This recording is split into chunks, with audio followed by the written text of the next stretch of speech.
Good morning, Man, beautiful people. Good morning. Good morning. You know, I will never get nobody name up. They was like, they was like, is that a wig? What was that? I said, I don't know. I don't do hair. You know what I'm saying? And I ain't gonna say the other women that was in there. Some that at the, the merriment, they was laughing at the gym with me this morning and said, we know you gonna put them hairstyles. I said, I am. So I know, because we got 130. I said I am. I'm going to put it up there. Now, one downvote is Liddell or Candace. I'm not messing with you. Rocket, But look who they sent out the Crockett. You got Stephen A. Smith attacking her now. Jasmine Crockett. Been attacking our whole nationality, so it ain't nothing new with him. He's a fascist racist. He all that. He let you know who he is. He ain't holding them up. But he black. Stephen Miller ain't. No, Stephen A. Smith. Oh, man. I'm talking about Stephen A. Smith. You ain't see how they sent to my y'all wrong. Y'all wrong. I mean, listen. Hey, some laugh with you, some laugh at you. They laughed at me plenty of times. I laughing too, shit. But, hey, it is what it is. But boy, we was rolling. They was like, you gonna put them pictures up? I said, I am. She the one brought up content. She said, oh, they trying to use stuff for content. I said, well, she gave it to me.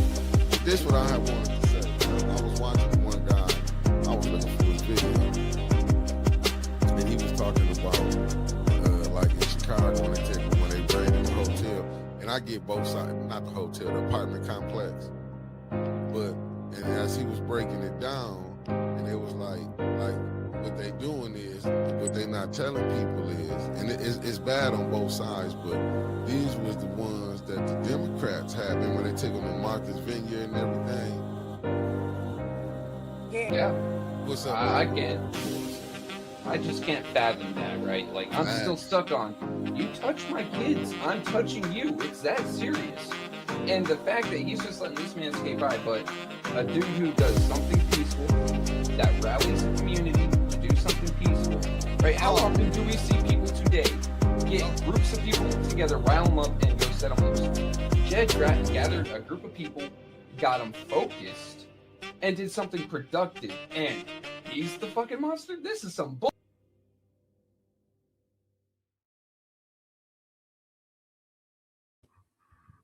Oh, we here. What's up, family? What's up? What's up? What's up, family? What's up? We in the... Oh, my goodness. Hello, stranger. hello. I would say hello, stranger danger. What's up? Nah, What's not up, quite, Yogi not G? quite. What's up, What it Yogi do, G? good? Man, off the chitlin circuit onto the $5 Friday, man. I done made it to prime time. You know, they only let Otis only let me out the closet a couple of times, man. So, I gotta make it shine when I get my time. So I'm happy to be here for the 2026. And she said the 2026. Everything we count on the 6. Oh, man. Like the 6s. Hey, common sense, good morning. Good morning. The lovely Deborah Luna, good morning. Good morning. Bonnie Vanner, Mama Quill, Andre Holland, the lovely Beverly Biggs Levy, the lovely Terry Nixon in the building, Georgia Boy, top of the morning, the lovely Avis Hopkins. How you doing? What's up, No Games? The lovely Sharon in the building. Loving me. We're going to love you back, beloved. The lovely Felicia Martinez is in the building. You heard Deborah O'Neill. How you doing, beloved? The lovely Linda Chilton in the building. Y'all heard what Deborah said. She said, you got to stay blessed. What's up, Tony Terry? I see you, Miami Dade, Comedy 305. The Canes then pulled it out. Jazzy Melanie, the lovely Jazzy Melanie, good morning. Concrete Jungle, what it do? The lovely Luana Terry, what it do? Good morning, good morning. Marcia A. Tarbert, I see you in the building. Tasha Lynn, good morning. Wanda Smith, good morning. Look at Pastor Nicholas J. Gaddis. He said, good morning. Good morning, brother. He said, made it through successfully eye surgery he had. He said, I'm reading that wrong. Good morning, brother. Made it through surgery successfully. Love you all. You heard? Kenneth, good morning. Wanda Smith, good morning. The lovely Wanda Smith. New one, good morning, beloved. And we got Avis came in with that $5 right off the dribble, you heard. And you see Miss Big said good morning to y'all. Omar, what it do? And Pastor Nicholas J. Gaddis said, what's up, Yogi G? What's happening, Pastor Gaddis? Glad you made it through your surgery, man. You're an important part of this team. Ain't it? Sandra Nichols Martin in the building. We got one half of the Wonder Twins, Debbie Clark. I think we got a sponsor today, Yogi. Uh-oh. Let me see if I got this right. This by Felicia from New Jersey. You heard that's that East Coast love. She said Mickey's Roll Call is sponsored by 14-year-old Zayla Avant-Garde for securing her place in history by becoming the first African-American winner of National Script Spelling Bee. 208 contestants, 5 countries. I wouldn't have made it out of Flint. But, shout out to the young lady. You truly representing. I probably wouldn't have made it out my ward. And you ain't by yourself, Mick. I told you, this DCPS education don't take me but so far, man. It led you right to us. Welcome to 810. You see how far this Flint education took me right here. I ain't going nowhere. I wouldn't let you go nowhere. Good morning, good morning, good morning. We got Michelle Smith in the building. How you doing, Michelle Smith, a.k.a. Ann, and her husband is in the building. Good morning, good morning, good morning, beautiful people. So, what's going on, Yogi G? Like, what you got on the Woodson now? Because I got to make sure I do it right. Like, what you got for me? What you got? Oh, man, I'm still stuck in being happy to be here. I feel like I ain't seen the chat in the virtual person in months and Sundays. As a matter of fact, I'll be corny like the rest of them. I ain't seen y'all since last year. But more importantly, listen, I'm happy to be here because guess what? It is $5 Friday, and y'all know what to do, man. Listen, first rule of order of engaging here on this Good Friday at 810 News Media Group is to one, smash the like button. For our haters, you do what you do, but I can promise you nobody will know you were here. But we will find it important for you to hit that like button so that the algorithm can get the news that you can use out here in the ether. And whether it be $5 Friday where you hear from somebody like me from the outside of the 202 or the 810 News Media Group chat, man, we need to make sure that everybody know what's happening in these streets and get the truth about it, and a little bit of opinion. I hope that everybody is making it well. I know we had some losses of the 810 News Media Group family, so I just want to send my condolences while we at it. And I guess, Trevor been working, y'all. So Trevor got some intros and things like that. So I don't want to just get to talking if there's a process to order. I've been on the chitlin circuit, so I gotta pass it over to Otis and see how we do this thing here. No, we finna get it right because she gave you how you got to come in, but just to remind you what today is.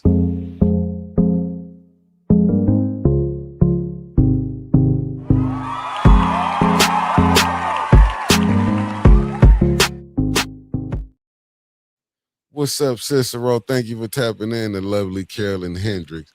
I mean, y'all know what it is. It's at the bottom. It's $5 Friday because somehow we're going to get to this 50 racks. Chris Caleb, you almost had me spooked this morning. Chris made me want to damn near put the 50,000 on hold. Say, y'all, family, I'm going to send the money back. I don't even want it. Uh-oh. I'm going to tell you what Chris sent me. I want to know. Inquiring minds want to know. He sent me a woman going to jail for scamming. I'm like, she was selling trips. I said, oh, my God. I woke up when I looked at it. I'm like, yep, I'm sending everything back. I don't even want it. I'm sending it back. I got y'all. I'm like, but I show everything I do. I'm like, I don't even want it. It's always a scandal waiting in the background. Man. Hell yeah. I'm like, I don't even want it. I don't even want it no more. So I'm going to stick to this $5 Friday. You heard? Well, $5, just $5. You can just spend that on I don't know what your pleasure choice is. It might be McNasty's, might be a little Subway. I don't know. But $5 will get us a long way when the money come together for 810 to still be out here. Your independent news source. to continue to do what they need to do and bring on good people like myself, Brother Elliot. You got Winston and the team. It helps A10 to expand so that we can hear from all over the United States and maybe somewhere else. You never know. This A10 News Media Group is reaching different spaces. So, your $5 today can help us get 50K tomorrow. And we appreciate you so much. Facts. And you see New One came in with that $5. You heard? In the super chat because it's $5 Friday. I'm trying to make sure, what did I miss? Denise Cousins, good morning. Thank you for tapping in this morning. You heard them. See Sweet Cupcake on break. Thank you for tapping in. Then we got to say, what's up, Omar? Thought we say, hey, Mickey, we're going to have to find a way to have an all 810 on one shot. I think that would be fire. Oh, my God. Right, probably. Oh, wow, y'all. Hey, family, we got Cicero. I'm just looking at it. Said, good morning, family. He said, have a blessed, safe day. He said, keep my wife in your prayers. Just had to leave work. Hey, Cicero, she is in our prayers. I just had to go back because I was seeing what was going on. Yeah, prayers to the A10 family. Cicero, that's the family from down in Florida. Coretta H, thank you for tapping in. We got Stanley Wood. How did y'all like Stanley Wood's show last night? I loved it, man. Stanley, you all right with me, man. As long as you coding and the pressure on the people next, we can always sit down at the table. For sure. And Michael B, good morning. Good morning. And we make sure we send them prayers to Cicero and his lovely wife, you heard? And hit back with us and let us know. I don't care if it's if you hit us in the chat or inboxes, Facebook, whatever. Well, Yogi, hold up. I know we got something from DC, Yogi. I know we got to get to we got to get to it. But this is how we gonna introduce this segment that we doing from Yogi G, because she's from the 202, and we can't just give everything about Flint. We want to know what's going down that way. So, as we gear to this segment, this is Yogi G segment. Just give me a second before we can put it together for Yogi G.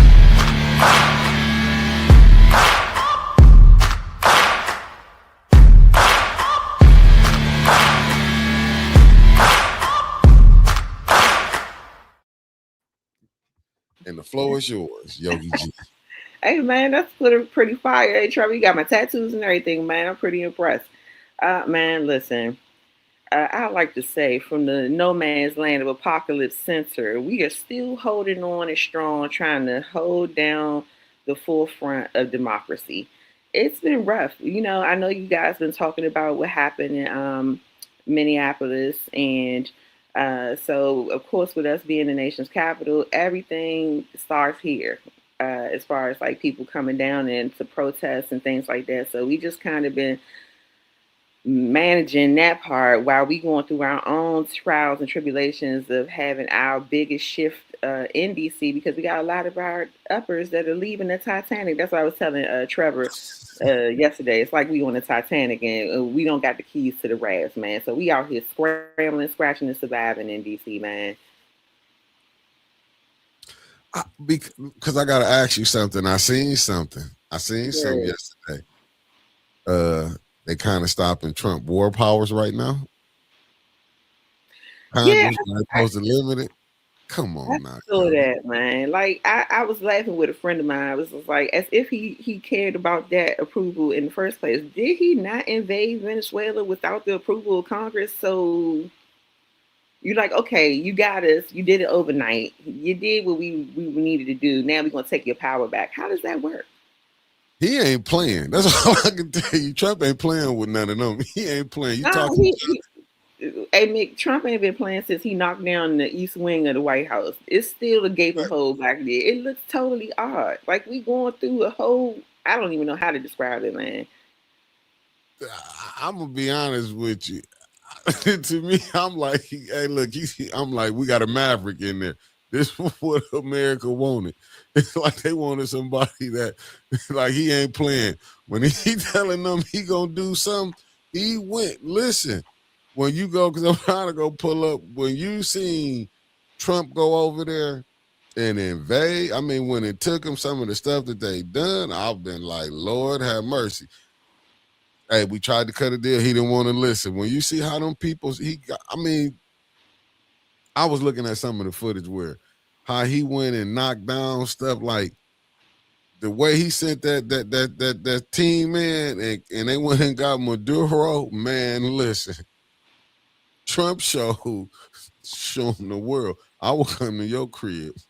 Now, we only see stuff like this in the hood where, when people and gangsters, when they come over taking stuff over, we going to come and take your leader and we finna take over and control your resources.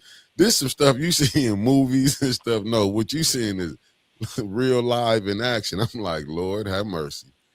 Well, I mean, here's the fair point, right? I can give you DC in a local sense and give you DC in a national sense, right? And I know Trevor got something lined up for this. But I will say, the latest news is that he's making plans to start dropping bombs or doing assault in Mexico. So that's what we're hearing in the streets. But what I found a little more interesting and maybe a little soul clenching, did you see, was it the Prime Minister chat? Correct me, I might not know the proper title, but it was a video circulating from one of the higher ups in China, and he had a very distinct message for us in America. It pretty much said that, we promise not to attack you first, but we want to let you know that you will not get an opportunity to attack a second time. I seen that. Yeah. I seen that. Well, I listen. What you supposed to do with that, Nick? Trump ain't playing. That's all I can tell you. Shooting the shit's tea, trying to listen. I love you shooting the shit's tea. With that agitated almost sent me to the moon. Trump says since he took over DC, it's no more crime. There are people are wait. Reading is hard. Let me slow down. Okay. Trump says since he took over DC, it's no more crime there, and people are happy walking down the streets again. Yeah, his people. His people that's going straight into the White House. Man, listen, every space has crime.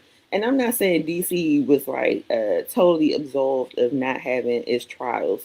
But the way that they described it as of August 4th to justify the takeover that we have with the National Guard, it is not that.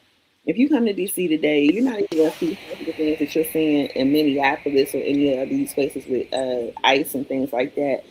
You're not going to see it as prominently, So like to say that he was the reason why now we're sitting here skipping down the streets peacefully, that's not it. And then also locally, we had some challenges, so people ain't sitting up here walking and holding hands and flying kites around this joint. Facts. And just the public service announcement. Cicero said she got pneumonia. Family, y'all be safe out here because my Nicole, her family is getting over that. The flu is real and turned into pneumonia. Y'all be careful. Y'all got that circulating in Flint too? Eggs, yeah. Put y'all mask on too. I tell you, put your mask on. It's rough out here. Yeah, we just had an alert up here. Flu is running rampant in DC as well. And then we got something called the winter vomiting virus that is going around DC. So, yeah, put your mask on, people. Yeah, put your mask on.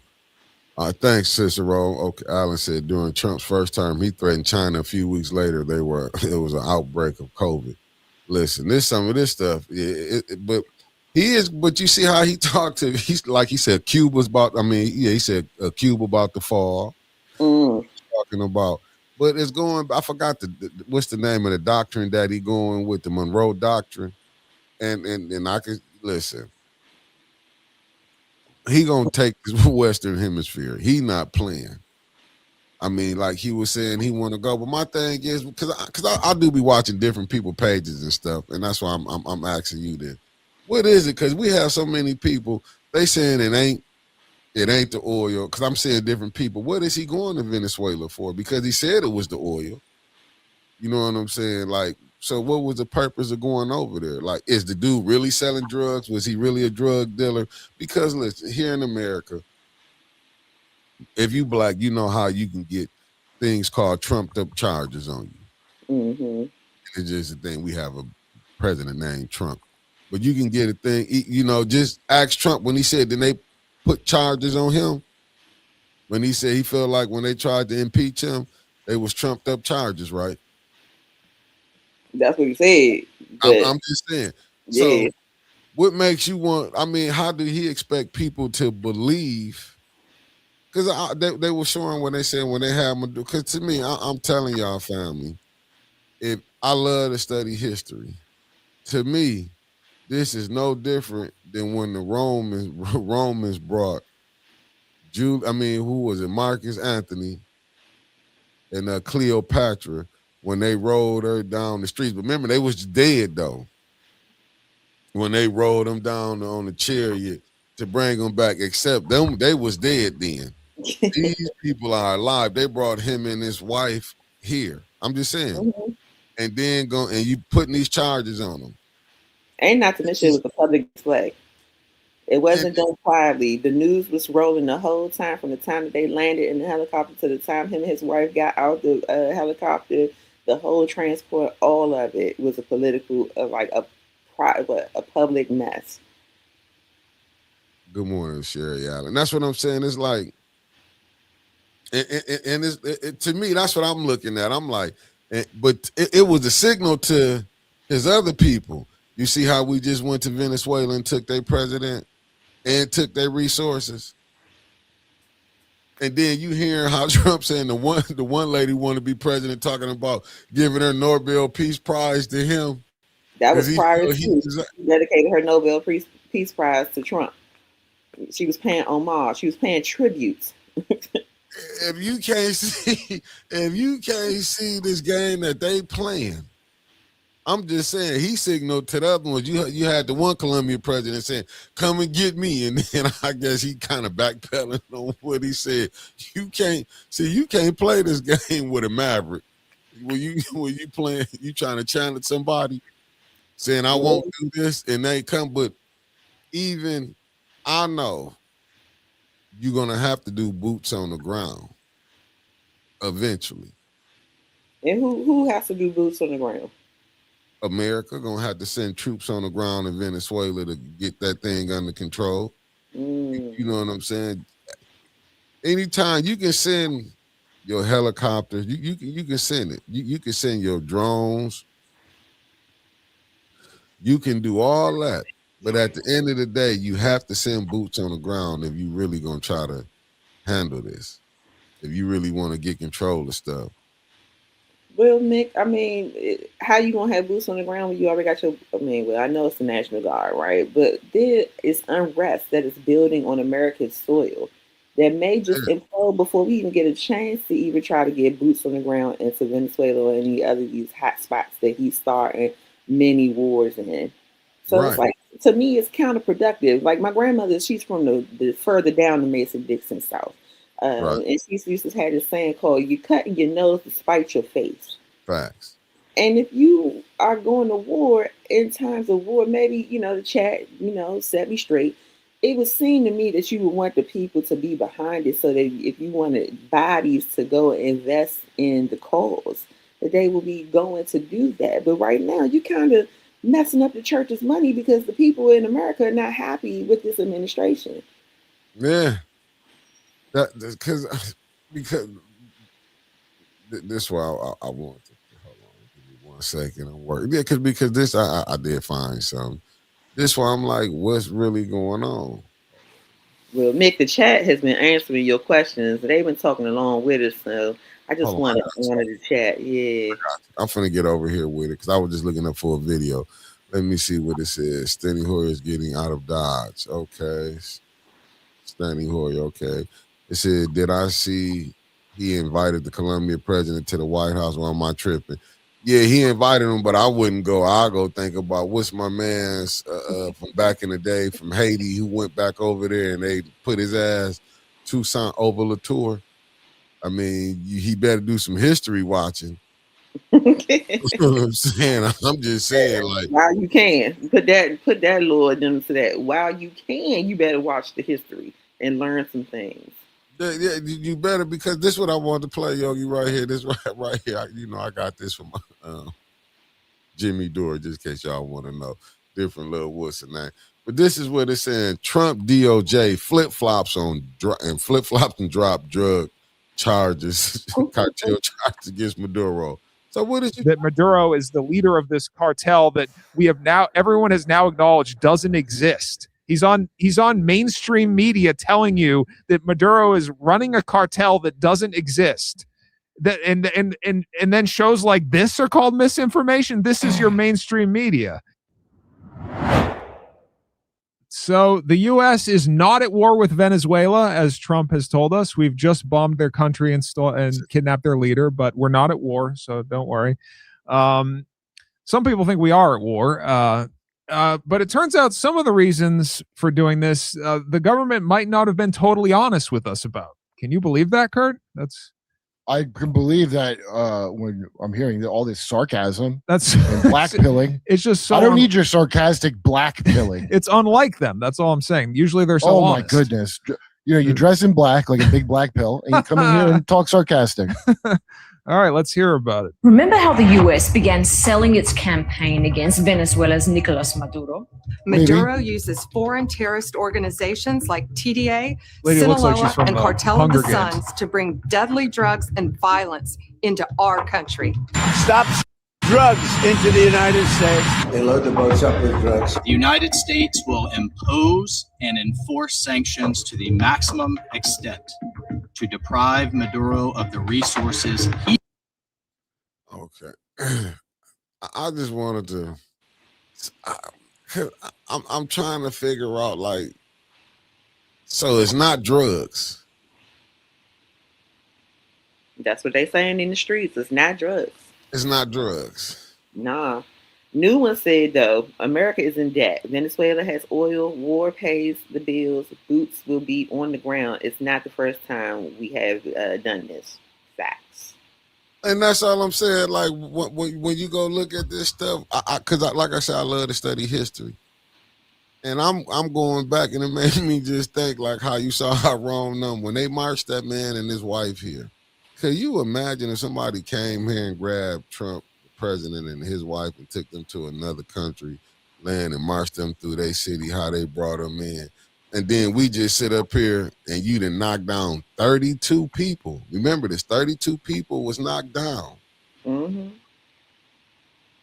I'm just saying, when they tell you they want them resources, they want them resources. And don't threaten me with a good time. That's a fever dream right there. That they would come and return the favor. Oh my goodness. Personally. Okay, Alan just did this and said, and it was a lie saying the woman ran over the ICE agent. The video proves it. That's from Alan. There are several people have provided several angles of that unfortunate murder of God, I had her name on the tip of my tongue and it's not coming to me, but the mother who was murdered in Minneapolis, and it's just like, on one hand we could sit and argue about whether or not she was right or whether she was wrong. I think the more important topic to keep focus on is the brutality that is happening on American soil, and that people are being victimized in their own space, and that the government is choosing to ignore the seat of power of that particular city when they say get out.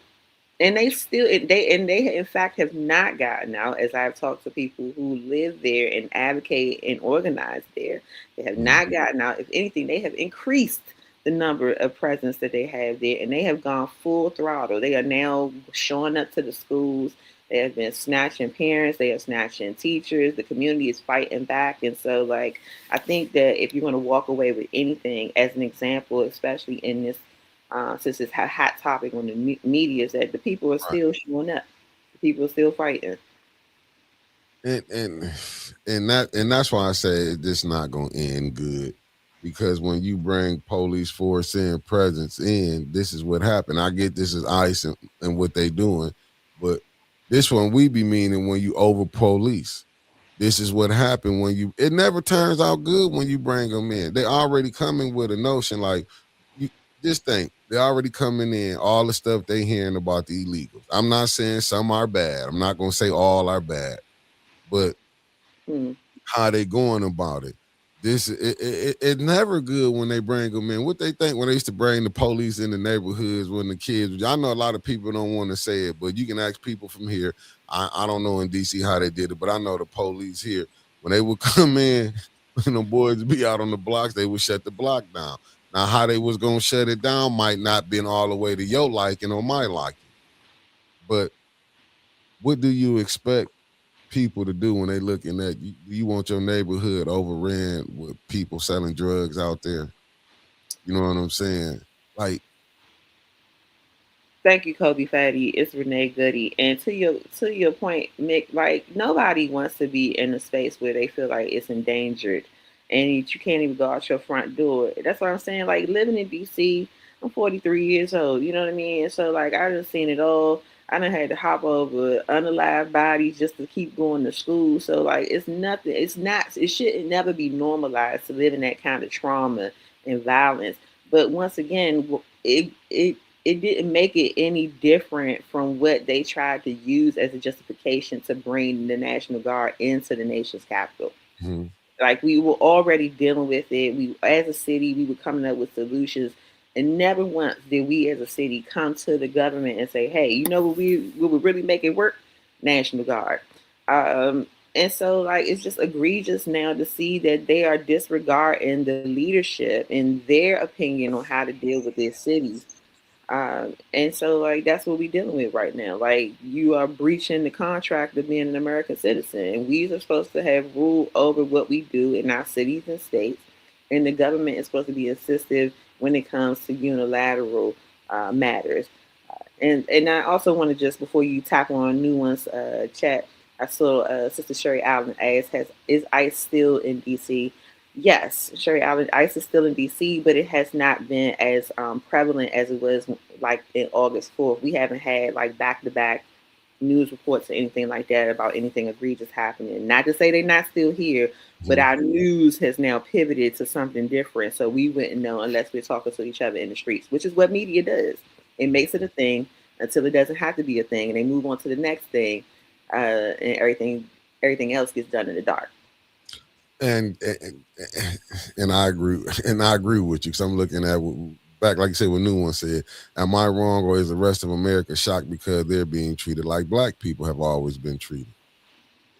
And I think it's messing with them. You know what I'm saying? It's messing with them because this is what we do experience. Shooting the shit Tisha, I think, and good morning, my fellow self-wardens. I think most people would try to get away if people with masks jump out a truck with guns. They are not in any law enforcement vehicle. You is gonna try to run. Let me be honest. Like a lot of the stuff that's going on, let's be real. It seems like if you grew up in the hood, you see a person hop out with a mask. 9 times out of 10, that means you don't stay there long.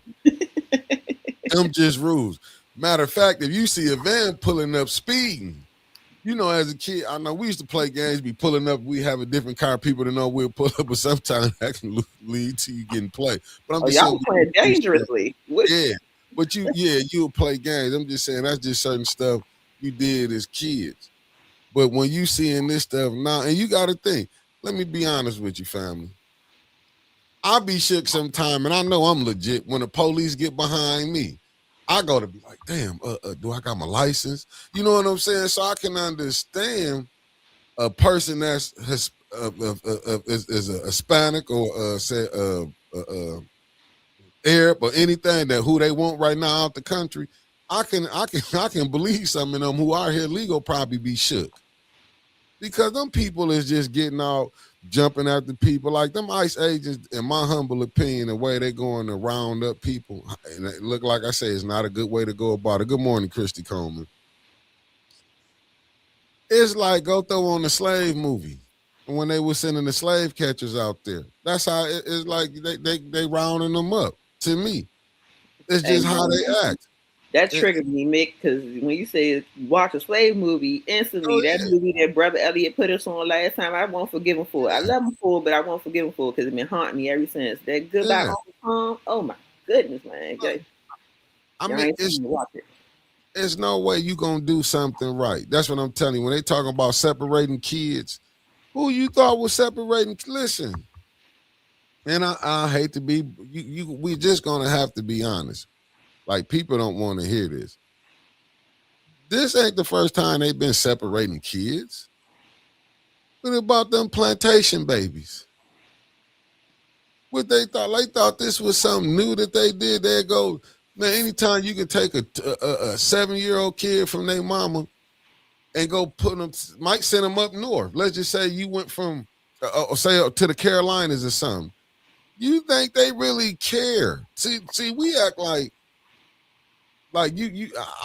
listen, I'm just saying on what you're dealing with. They not caring. We have so many different things. You break the rule, they will ship you up out of here. And and I do feel bad for what the people going through. I'm gonna just tell you, I do feel bad, but there's no way. And this what I do hate.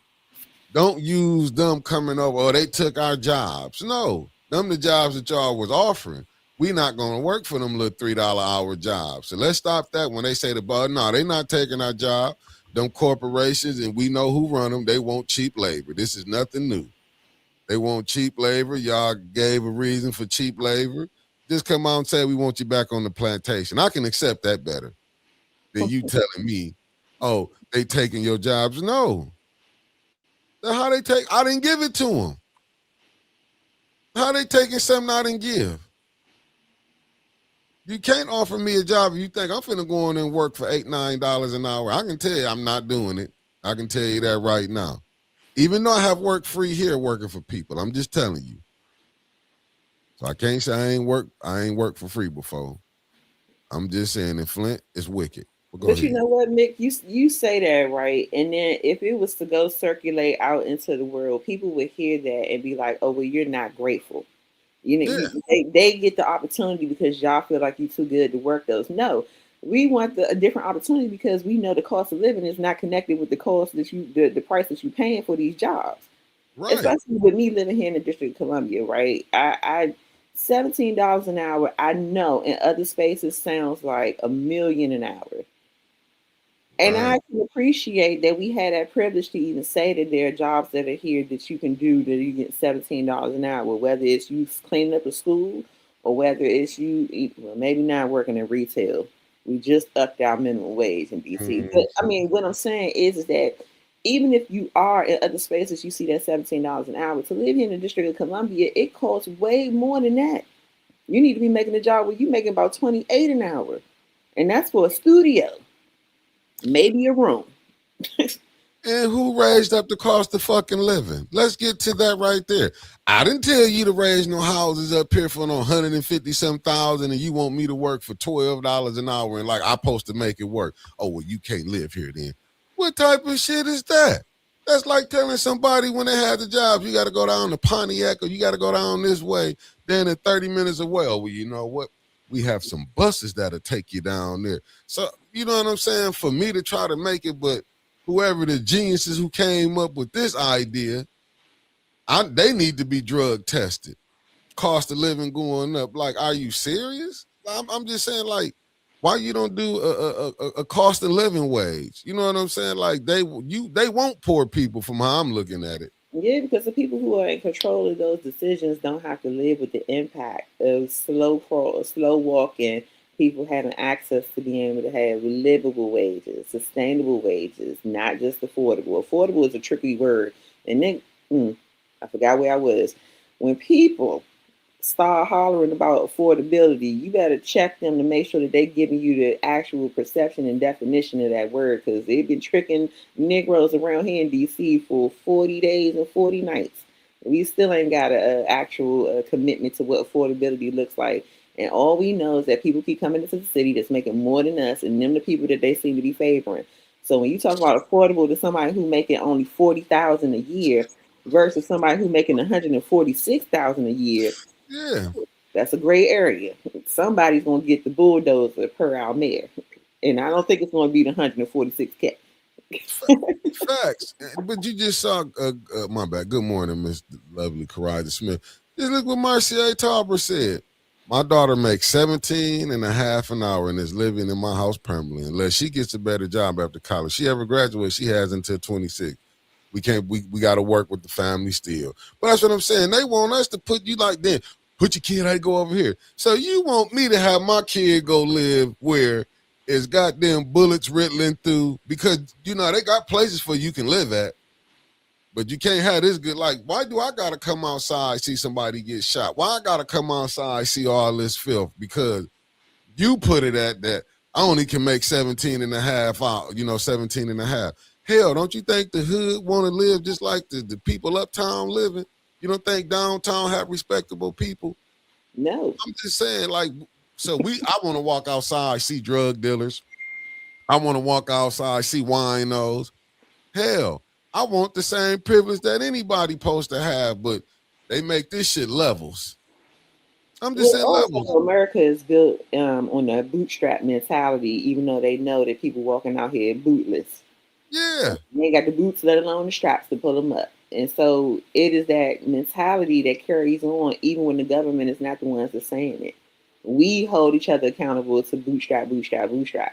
And let me speak from a place of I and the location that I'm in the District of Columbia. What I find to be often the conversation is that people are attacking those who are finding themselves in poverty by accusing them of not wanting to work. Like, to your point, Mick, like, I just want to wake up and just struggle.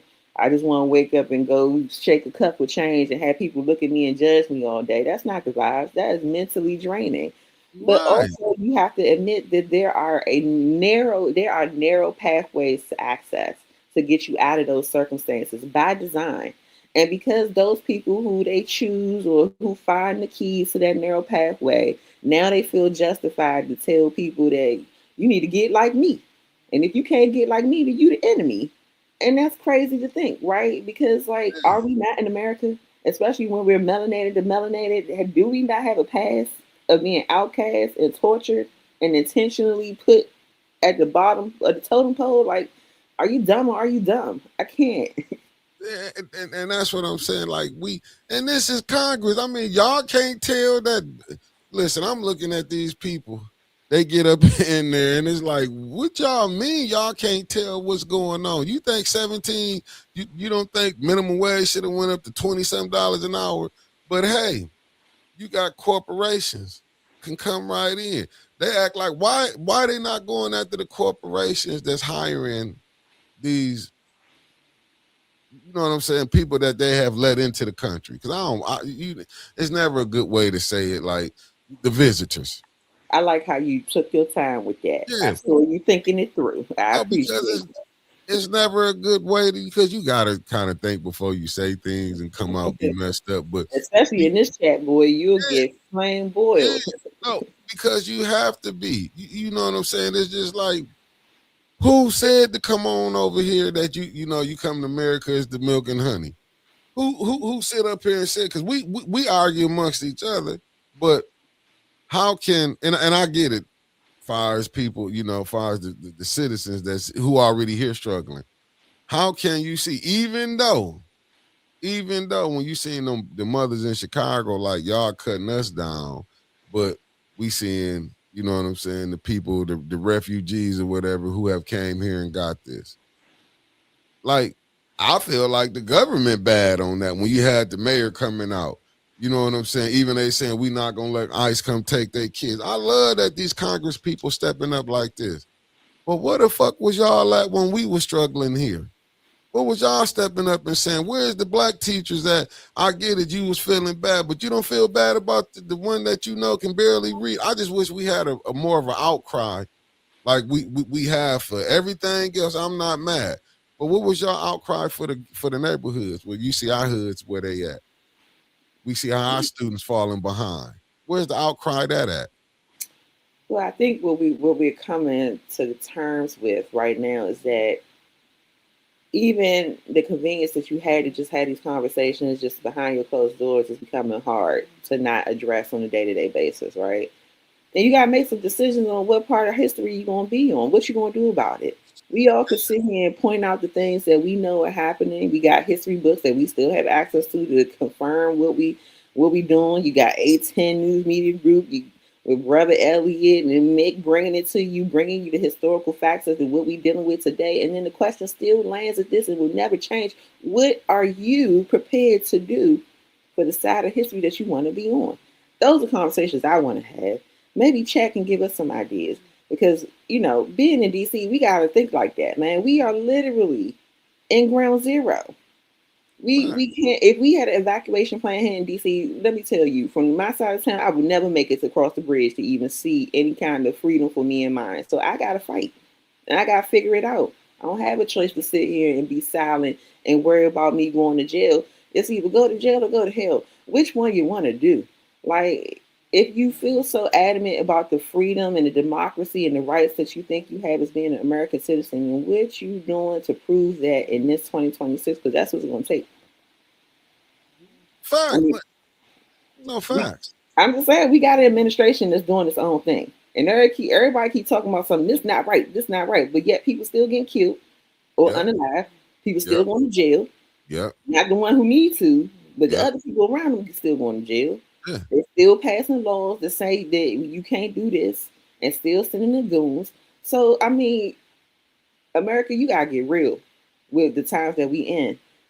Drawing a nice little sign and banging on your drums and tambourine ain't going to get us where we need to be. I'm sorry to tell you.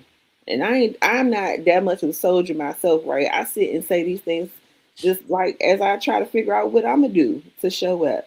It's not easy to say, give me life or give me, what is it? Give me death or give me liberty.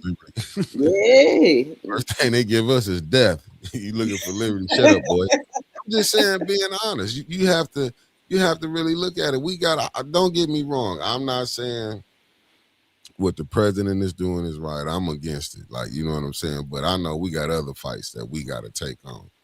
I can't stop him from what he going to do over there in Venezuela. Hell, if I can stop him, how many political prisoners that we done went through, that you got people locked up, they done did 40 or 50 years for trying to, we take a chance even coming out, speaking out some of the stuff we saying. I'm just saying, look at our communities. It's messed up. Look at the people they done took away from us. They give us the guns and the drugs and then look at us and say, look at them savages. These are the same people, like, but they feel like what they mad about going on over there, it's the same stuff. Not a one black person on a plane that could bring drugs in. I was watching some stuff. Oh my God, you know what? Let me hit this one right here for. We got one more. You know, we got one more. This is when me and Yogi really, because we kind of went into it, but let's go on and get to it. We're gonna ride it out. Round and round we go.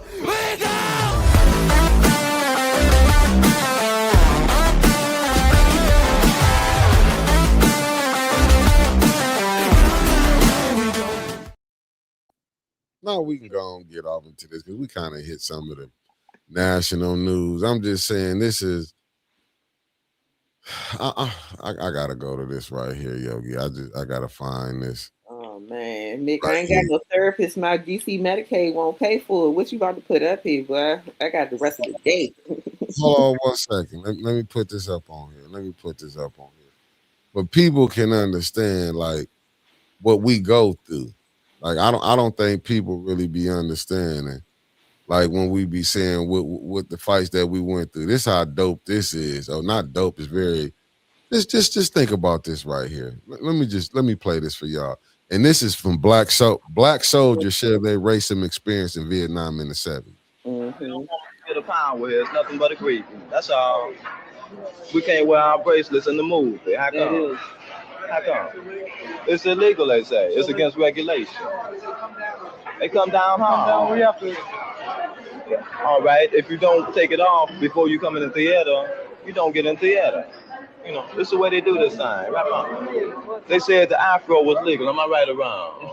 That's what they said. It was legal. We can sport the afro. All right. This man, there's a lot of brothers here. This man here's got an afro. This is an afro right here. Or somewhat of an afro. It's not big, no. But they want us to wear skin head. What they call it, high and tight. High and tight. It's not my culture. Am I right or wrong? They come over here. They get, all right, a Vietnamese girl. She called me a nigger. A Vietnamese girl. I know it's not part of their language. Can't nobody tell me that's part of their language. But I'm going to go over here. The beast, you know that. See, we go over here. We fight. Nah. Okay, fam. I just wanted to play that little short clip right there. You know what I'm saying? Now, did you hear what he said? How did Vietnamese know they was niggas? Who taught that over there? Like, see, these are some of the stuff, and I get some of these because, like I said, I had several uncles. Old man was in the army. I mean, was in the military. You know, they was a bunch of family members. You know what I'm saying? But this is how would they know that? That's what I'm saying. So when you experience what you're going through, and this is nothing different. Like when we talk about, I forget what is that they got to come through immigration when they come through here. Yeah. People don't know that with the image that they portray of blacks here, they already, if you looking at that, if they did that was doing that in the army, and you want me to believe that, you know what I'm saying? But we'll look at that, oh, that's one little incident. That was in the 70s. What about if I go back to the 40s and 50s and every war? You know what I'm saying? This is what you got to deal with. That's even coming here. Just look, I'll look at the people, they say the DEI. You know, let's talk about DEI did this. And like you said, I'm on X. I'm on X now. I'll be watching the different stuff. Who benefited from DEI? Why he say women? Huh? Why he say women? Yeah, but no, they didn't say. They was acting like blacks benefited from DEI. We was the last ones. And it's like, when you saying what's going on, like the beef and stuff, don't get me wrong. I do feel bad what's happening to other communities, but look at our communities. Look how they brought drugs in. Just go back. I mean, all these agencies that we pump up, people say this will never happen. We look at the Tuskegee experiment, but we forget about who invented crack and when they dropped crack right in on the black neighborhoods. Did anybody get in trouble for that?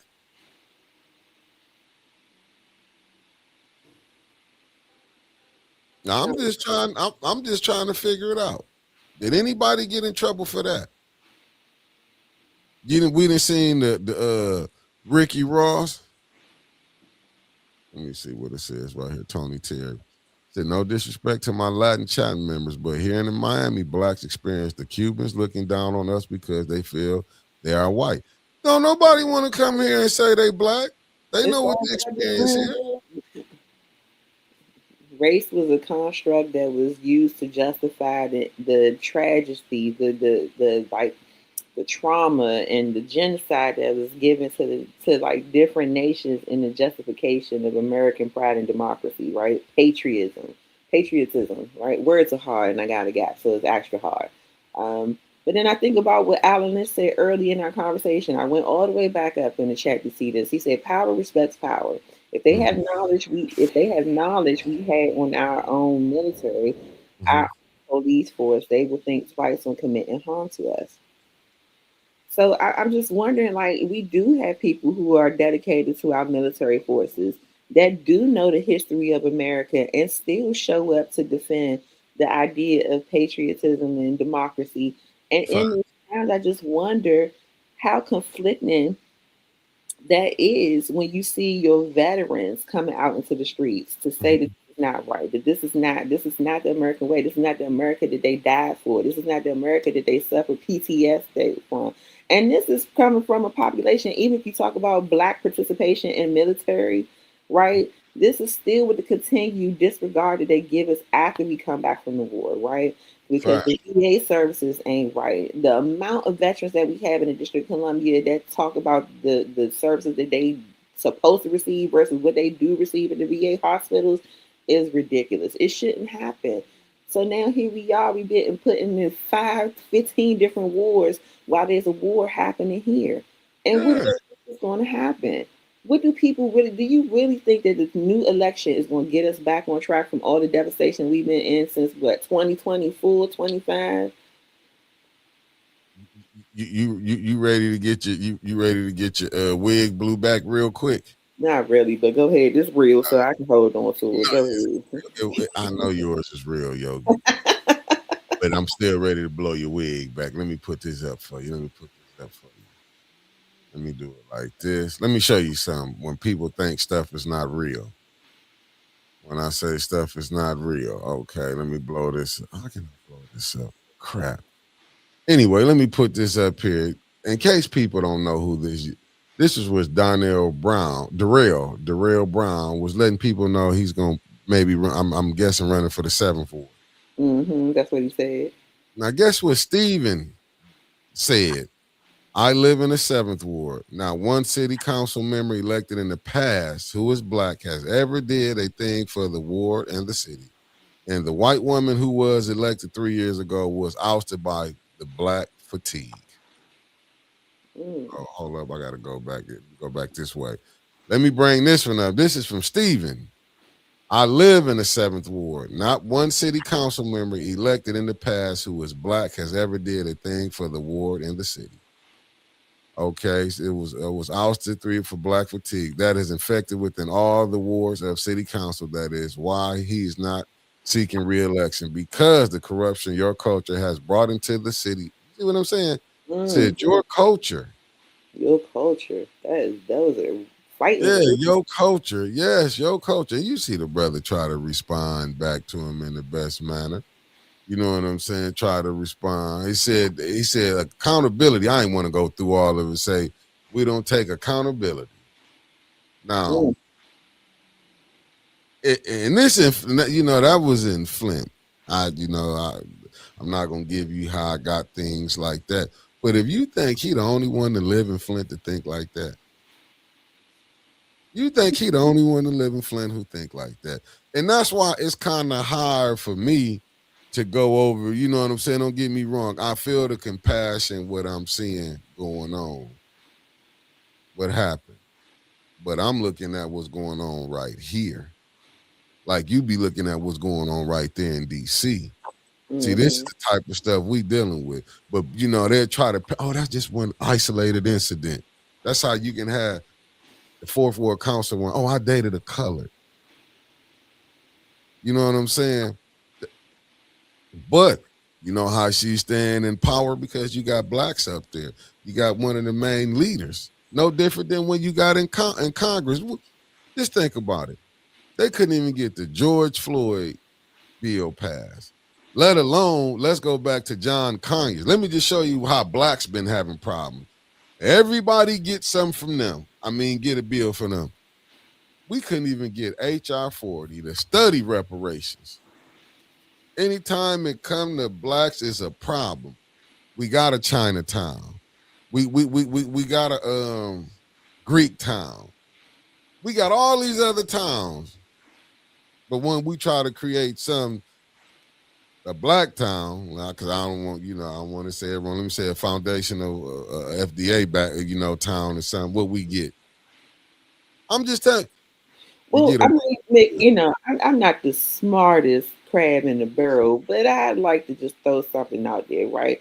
The commonality that I think I'm noticing in the people that you name, right, as far as like the Chinatowns and things like that, is that they have a connection to power outside of America, right? Yeah. Which means that if anything should happen to them on American soil, that they may be held accountable in other spaces. We as South Americans don't have that kind of power. In my opinion, right? We don't have that kind of connection. Like some of us go to the motherland and we go do our time and we reconnect and everything like that. But we never had an official that said that if anything happens to Black Americans on American soil, we will light y'all up. Facts. But for Asian Americans, right? Historically, fact check me, please, and then we can bring it back when I come back on my chitlin circuit again. When the last time, that's just a thought, yes. But when it came down to like Asians being mistreated and whatnot, it was a big deal. Other than other areas, and they made some phone calls and they had some conversations, and quickly things was resolved, and people just went on like it never happened, and it was like, don't do that again.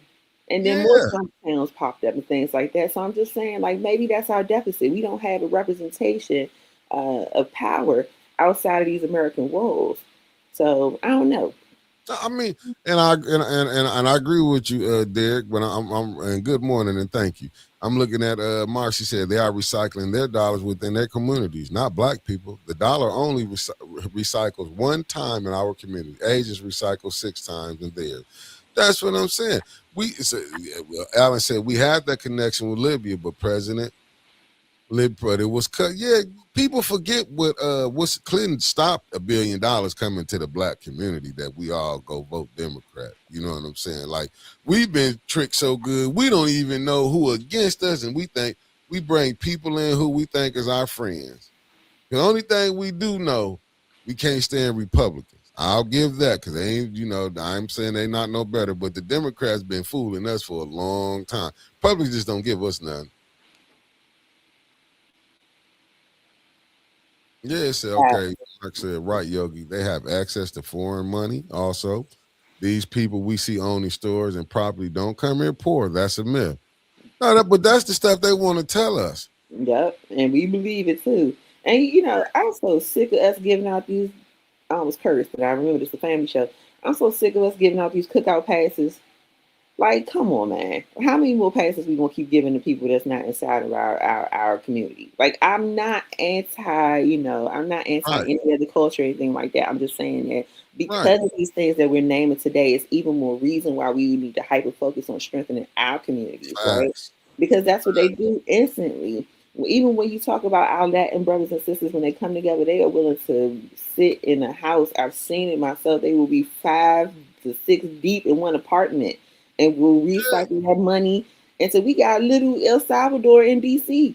We got a Chinatown. We got little Ethiopia. We got all kinds of pockets of community. But our community is the only one that is, what's the word? Interracial. Is that word? I don't know. I got a DCPS education. I don't want to totally hang DC out. But I'm just saying, like, you can see everybody because we just welcome everybody. And that's the nature of who we are as a people. Village mentality, but is that really working for us right now? Which leads to the next conversation about like why people are so in the uproar that Black people are not showing up in the way that they used to us showing up in times like these. Because they tired. Tired. That's what it is. It's tired. They want to see us so bad come across the bridge singing "We Shall Overcome," getting beat and dragged and killed before everybody kick in, and that's not the move for 2026. No, they tired. That's like you see every other nationality. They let their kids go to the American school system, but they also have their own school system that they have to go to learn on their history. See, they want to give us that little 6-7 pages of we were slaves, we was brought over here history. You know what I'm saying? They keep it. They give us a little small, about this much history in your high school. They might have took it down to this because you heard now they want to take out that. What's up, Blind Intelligence? Thank you for tapping in. But I blame our community.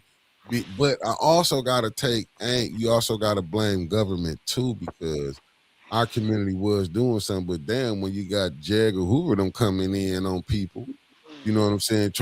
Remember, it was against the law for a Black man to read. We keep acting like we forgetting this. We act like we've been out of slavery for over 100 years. I mean, that's how people talk, but this is the stuff that we get. When you got generals to say, listen, man, I get it.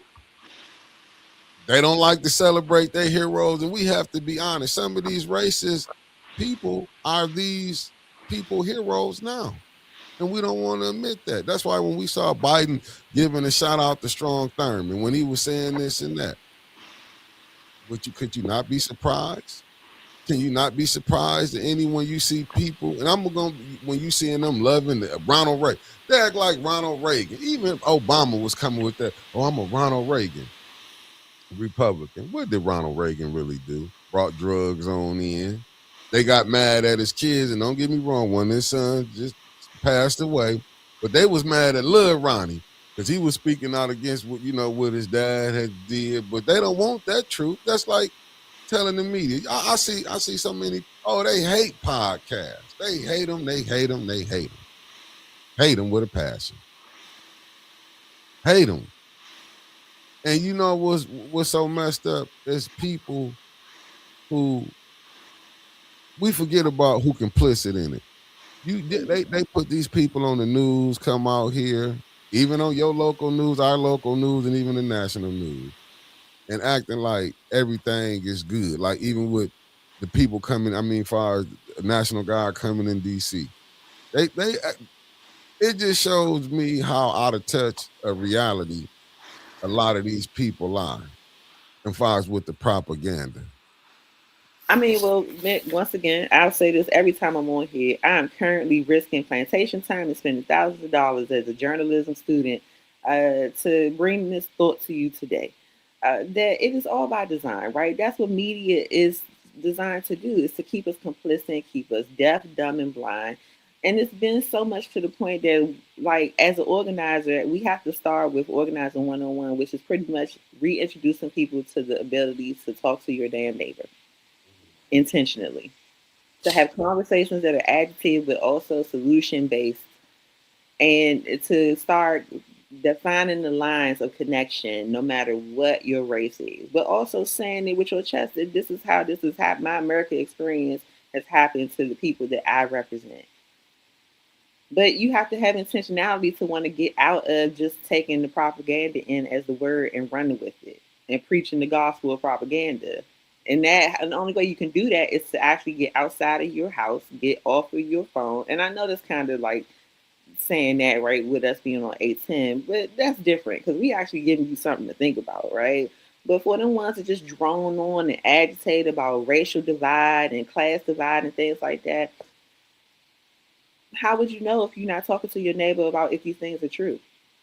The facts. People don't have to care, but if you're somebody that's sitting on 810, then I would imagine that would be something that you would be excited about, talking to your neighbors, seeing if what you believe to be true is true per somebody else's experience. No, facts. Facts. I give you that, like how this commercial popped up, but we got to make the money because Chris Caleb had me paranoid. Like, what? Scamming? I'm not scamming. That woman was selling trips to people on boats that went no vacations. They gave her, she made $36,000, but she's from New York. I said, shit, I'm in the wrong business. But no, Stanley, you're right. Like this is what's done here in Michigan. It is the Middle Eastern. They have all the non-corporate little stores and gas stations. Now, ain't one black-owned party store gas station in the Flint area. But who allowed this to go down? See, that's my thing. I don't want to get what we into it with them for what, from other nationalities came here and made something. Who allowed them to be able to come over here and do these things? See, we looking at, I want to do the root knowledge. Who allowed this to go down? Who allowed a certain race, black community, you can't get certain loans. You can't get certain things. Like that. I down there, facts, Stanley. But that's the problem. Believe me. I didn't want to say that, you know what I'm saying, the foundations here ain't nothing. But I can't really say it because I'd have been turned down on some of it. It was my own fault. I didn't have all my stuff together, but I had everything. But then I'd be like, damn, is it because we out here speaking, we can't get nothing? And I'm seeing other people getting money. I'm like, man, ain't not nothing. Because some of that stuff that Stephen was saying, even though it was based to me in racism, it was some truth in it, what he was saying about far as them blacks get in there. The term gatekeeping didn't just come out of nowhere. It was an actual experience that somebody had that they put terminology to. We have gatekeepers that are operating in fear. They don't want to have to wake up and deal with the fact that because they spoke out and said something that was against the system, that their family could end up DOA. Mm-hmm. And that's why we have a lot of people where our community is going to be forever plagued, because that's the real decision that you have to make, especially as a Black American. Do you want to be so right that you'll be wiped off of here possibly? You got to have a community that's going to protect you, especially when you're a truth teller. Right? You got to have a community that's going to protect you. And even that is limited because we're on American soil. So once again, you just got to decide what side of history you want to be on. If you want to be a part of the solution or part of the problem. And this what is crazy. You see, Alan, 100%. They had to make laws to themselves civil toward us. That's just like right now. See, people don't understand that. Did they just not have to make a law? They just went to Congress and Trump mad. The Republicans that went against him to limit his war powers. Like, you going too far. They had to limit Congress trying to, even though they let him go out and did what he did, it's like, hold up now, damn, we got a limit on what you can do. And that's what I'm saying. Like, sometimes you have to rein people in. That's why I'm saying if you don't rein a person in, the next person to come behind might be. See, we looking at Trump right now. You ain't looking for the future. You might have a little Hitler coming in next that you don't know about, or a little Napoleon. You know what I'm saying? Might want to come in and go crazy. Like, nah, because this is the stuff that you seeing. And you're right when they saying blind intelligence gatekeeping started when white women was in those positions as secretaries to stop black people from having access to the boss. And facts, and I agree with you on this, Kenneth. The advantage of no taxes for a certain amount of years is a big help. Hell yeah, you got to stack up and you free labor, and all I had to do was give you some clothes to put on, and I can give you slop and feed you.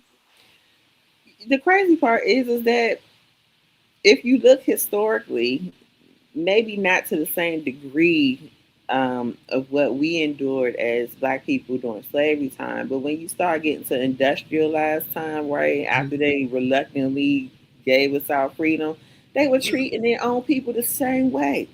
People, when people with industrialization, these wealthier people would sit here and buy mass land for coal, and everybody who worked for them, whether you was Black or other, it was diabolical, as you say, Mike. I mean, like, they got paid in scripts, which means that in order for you to spend the money, you can only spend it with the person that you were working for.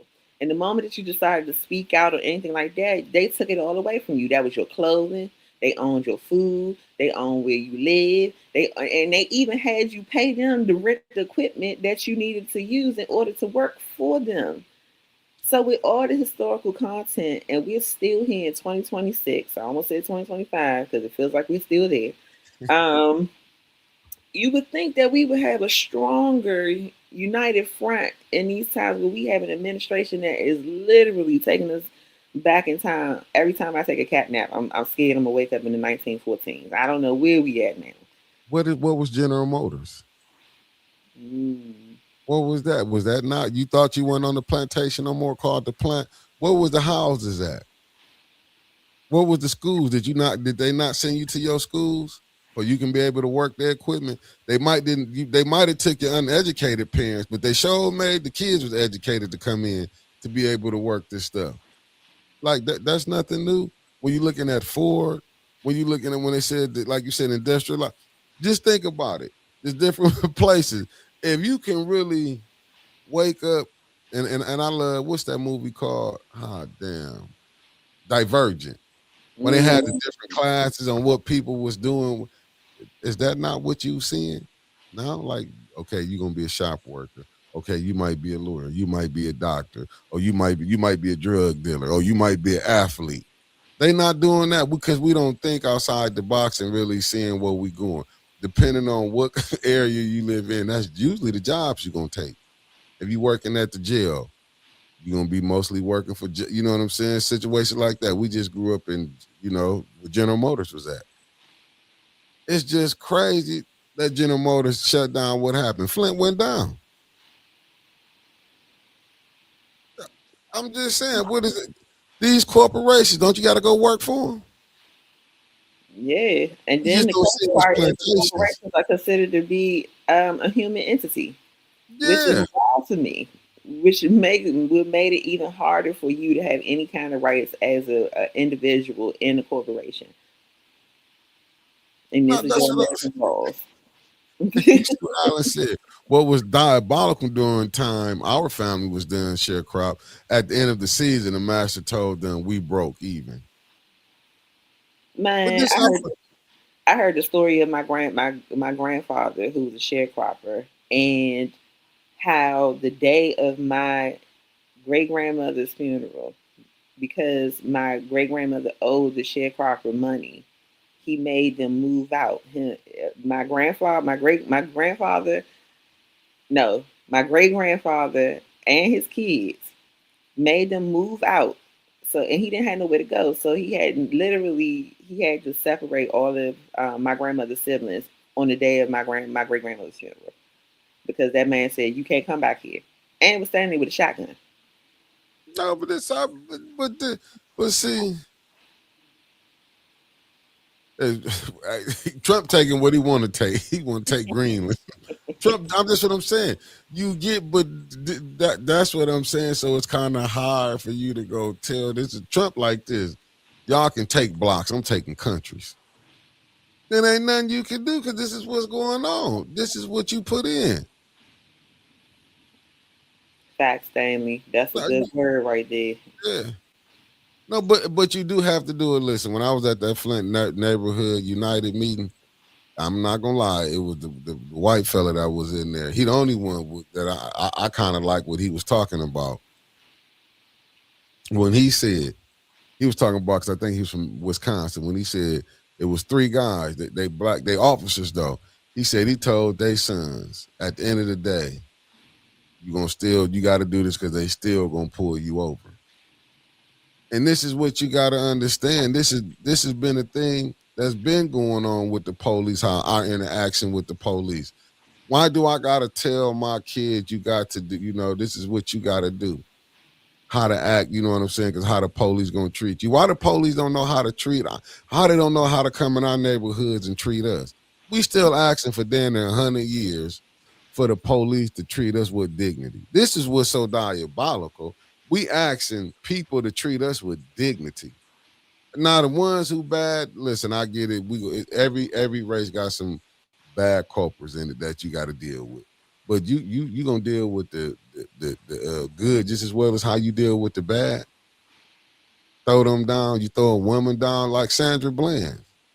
Just took her out, and it's like it's okay. Tamir Rice, and we have people coming on here. George Floyd, blame him for officer choking his ass out. What about the Gardner dude in New York? Blame him. Some loose cigarettes because he was out there. Hell, if you had affordable paying jobs, people wouldn't have to pick up other hustles.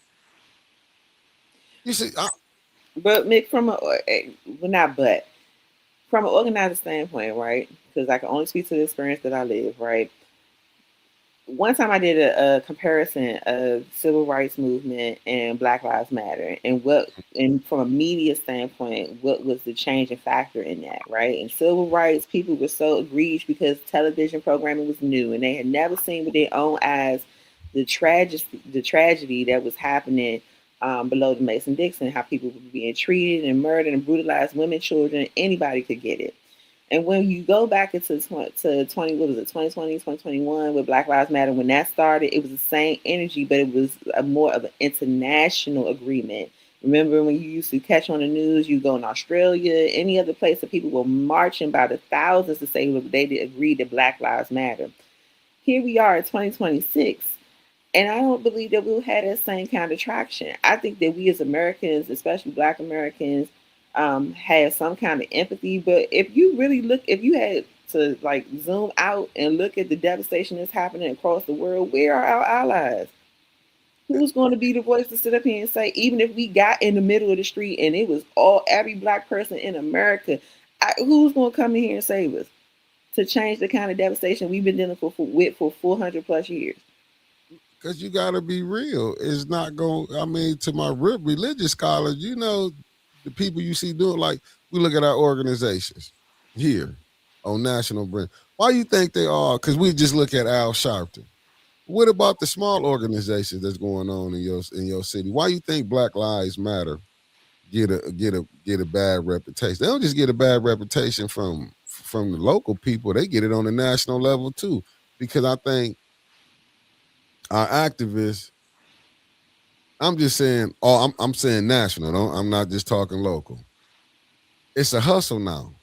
I'm not saying it wasn't a hustle back then, because that's how you got your Jesse Jacksons, your Al Sharptons, your different people now, allegedly the Ben Crumpton coming in, the different things, all these different people. It's a hustle now. Pain is the new hustle. You know what I'm saying? It could be like you will see companies going like Jamal Bryant, the pastor. He going at Target, then Al Sharpton, then Roland Martin, them all went at Target. But how you against the entity in the name of justification, like justifying the black cause, but you still live in the consumerist lifestyle. And not just that. Did you see all the trouble he came up under? How his wife was dressed? That's yeah. But see, these are your type of leaders. See, these are people they put out here going, don't worry about how my wife was dressing. But you supposed to be a man of God.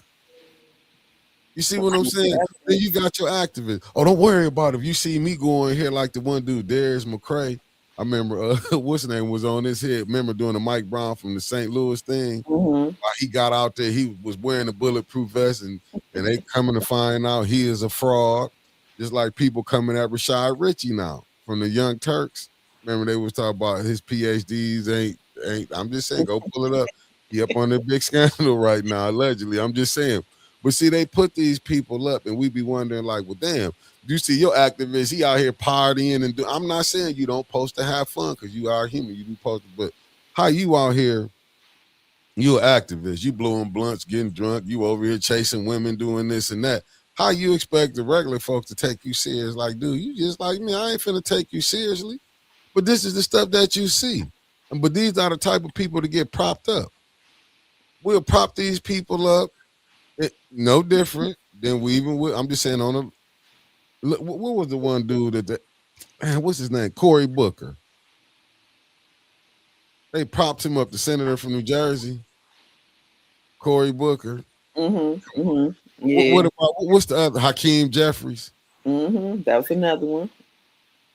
No, I'm just saying Marcia Tarver, but I'm just saying, but look how they come out here and wanted to, she said Dr. Ritchie broke it down. But I'm just saying, but see how people that throw these people out here at you like that? I'm just saying, these are the people that they would throw up out here on us. We have they would they'll put these people out here in front of us. That's all I'm saying. When they in these cliques. And that's the problem. The walk gotta match the talk, Nick. That's all I'm saying. The walk gotta match the talk. You can't be following somebody like you're gonna follow them straight into the fire. We know we know what we need to do, but you taking advice from people who living in mansions. Facts. You taking advice from people who go and party with Donald Trump just for award ceremonies and then come back and tell you power to the people. How? That's what I'll be saying. I'm like, remember, all them black people was cool with Donald Trump until he wanted to run for president. Al Sharpton, them, all of them was cool with him. That's even Roland Martin. Oh, he was running with, vote for Biden. Oh, the Democrat, remember they crucified Ice Cube. But Roland, when he got in, what did he give y'all? You know what Biden said? You need to link up with the Latinos.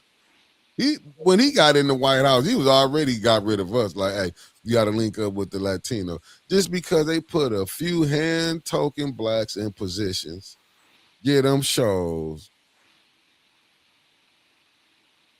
No. We're not saying we're not calling them frauds, Mark. But what I'm saying, Mark, a lot of the stuff that they do, I don't agree with. You know what I'm saying? Some of the fights they be taking. Let's be honest. You know what I'm saying? Hakeem Jeffries and Cory Booker ain't no different. Some of them be calling Hakeem, he's so close with AIPAC. You know what I'm saying?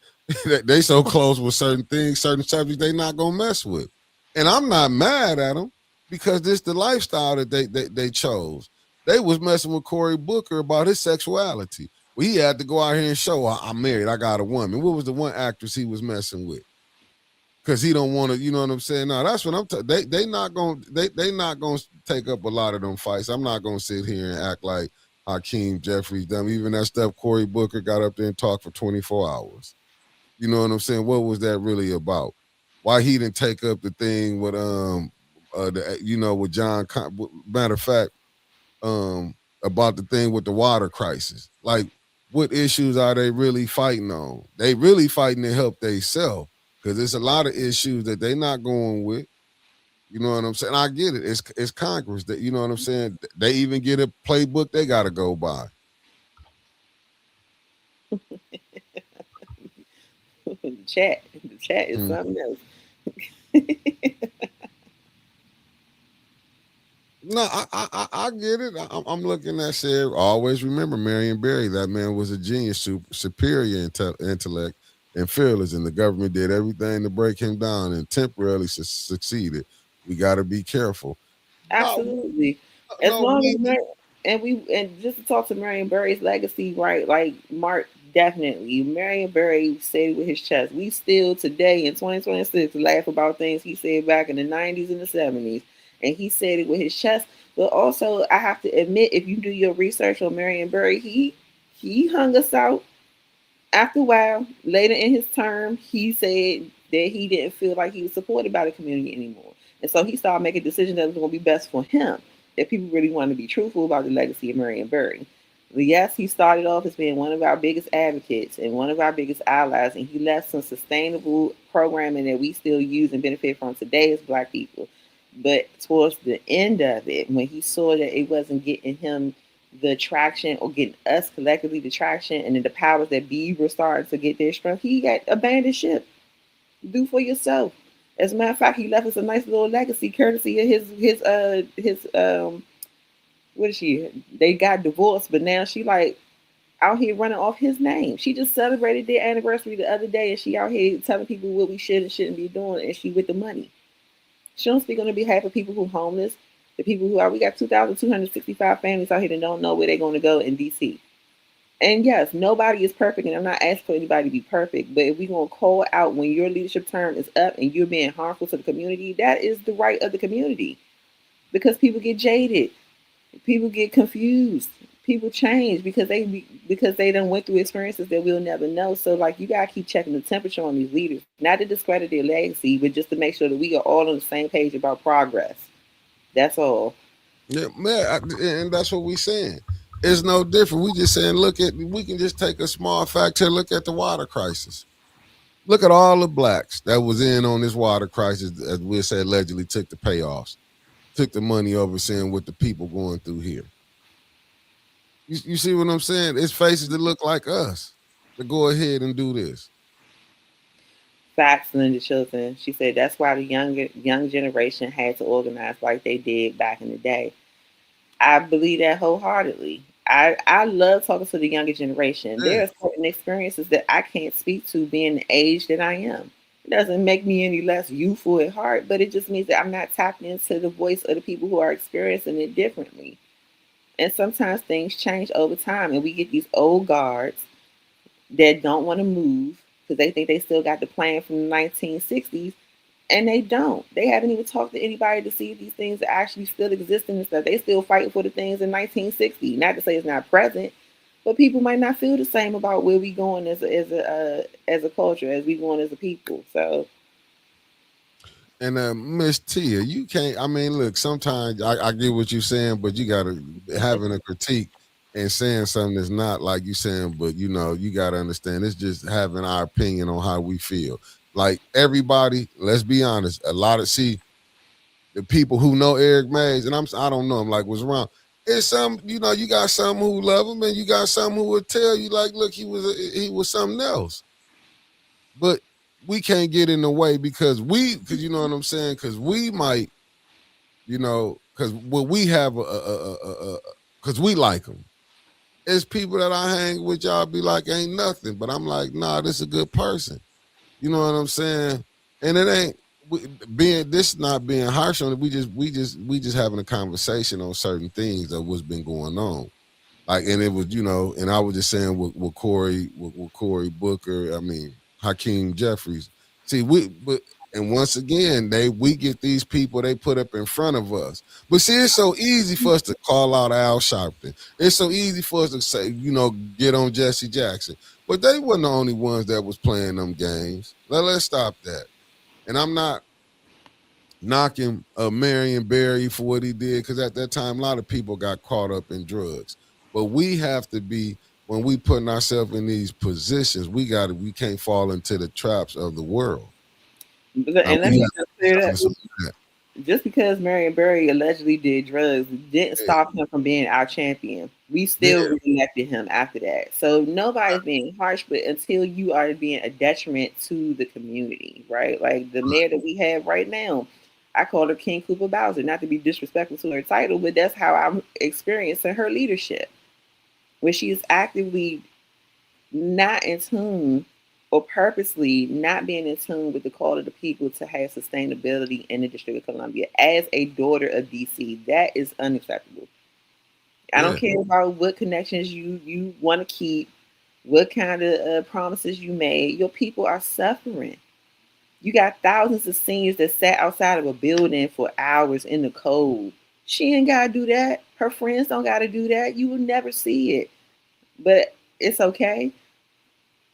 Yeah, nah, facts. And I'm looking what New One said. First, teach the young people their history so they can know how to use the new technology. Leaders like Toure knows history and he doesn't fall for Western tactics. Facts. Hey, facts though, but I'm saying, but we have to. No, that's true. Blind intelligence. I won't not, but I'm just saying. But we can easily call out all. I'm just saying, everybody, even with MLK, everybody can call. It's just having a simple conversation. It's not stepping on nobody's toe. And that's real. What Mark Hutchinson saying. Yeah, went to a commercial. Hot dang it. I'm back now. I'm back. What he's saying, Stanley, man, just being honest, man, and being truthful with the people. They know you're gonna do. As long as you do the work, man, you've been and got elected, man, because they're already looking at. I mean, and people saying you out here doing the work. Hey, concrete fact. It's the same as the people of Flint holding Neely accountable. Just because he's black doesn't give him a pass. And that's all I'm saying. Yeah. They've been using us to control us for a long time. And it's going to be extremely harsh on us because how could you? How could we share the same trauma and the same past of being like raped and brutalized? Oh, excuse me. I know we're on YouTube. Of being brutalized. And then you turn around and this good upcoming of black consciousness and all the things, and then you want to turn around and be our ops, and we not supposed to say nothing about it. We supposed to keep it on the low. No. Hey, Miss Tia, if you don't think people, and I know we had this conversation, I ain't trying to be repetitive, but sometimes sometimes you have to say it again and again. If you don't think people have wrote letters and did something, I don't know what else to tell you.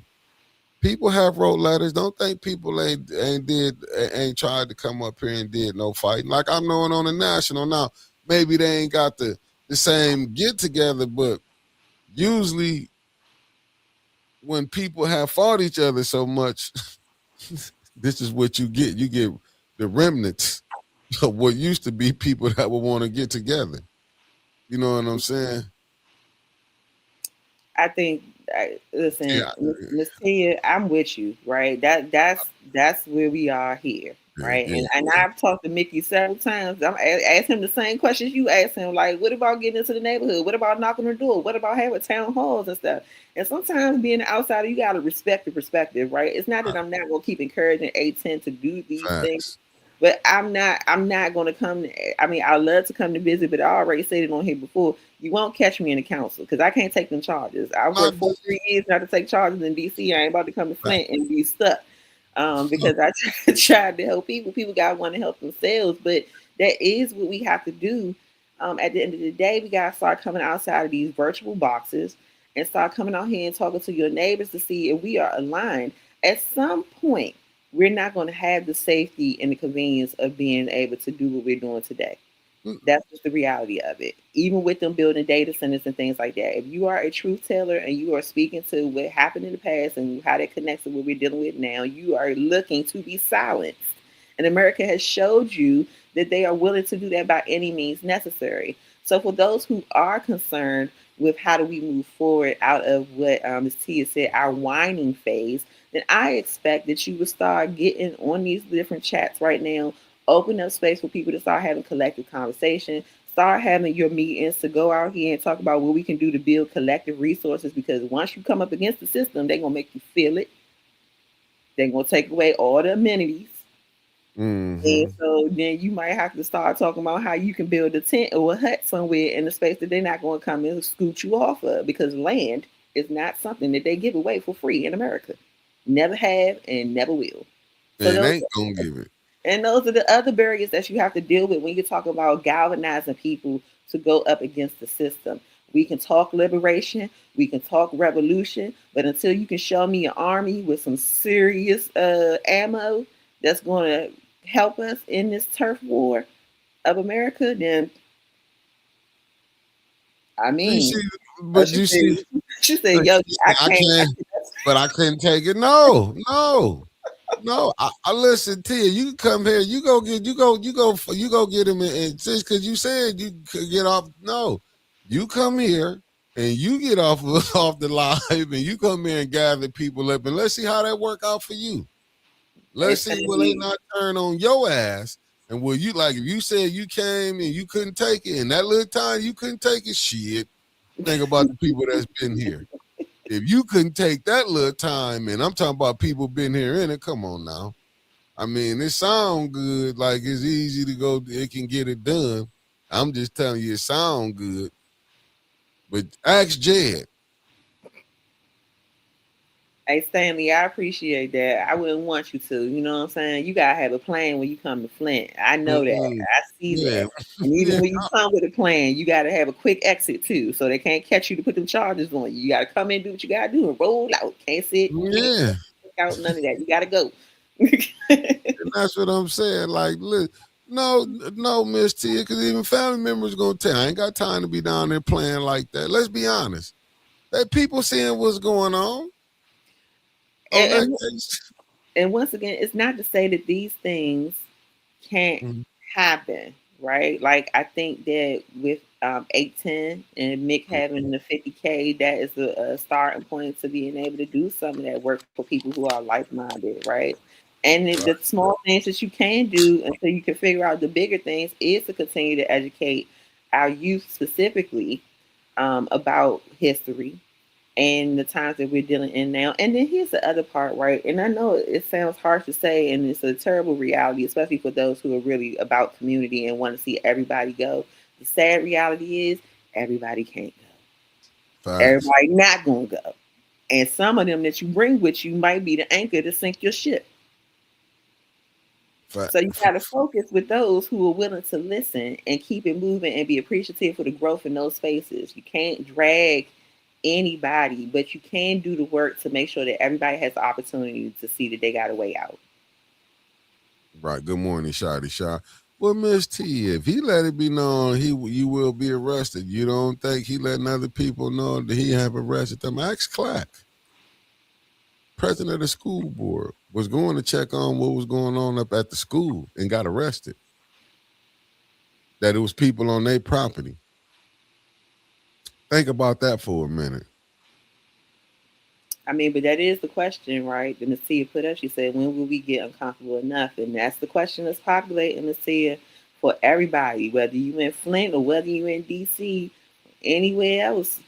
When are we going to get uncomfortable enough to meet the energy that we have been met with? They're actually unaliving us in the streets. They're hitting at us. You see, she said, hell no, my family's terrified of Michigan government. Don't hype me up. But you gonna hype. You want to hype some? I know you saw the incident what happened to Miss Beverly Biggs Levy and them, right? I know you seen that. I know you seen what happened to Jed, because you was the one on Jed to tell Jed to come up here.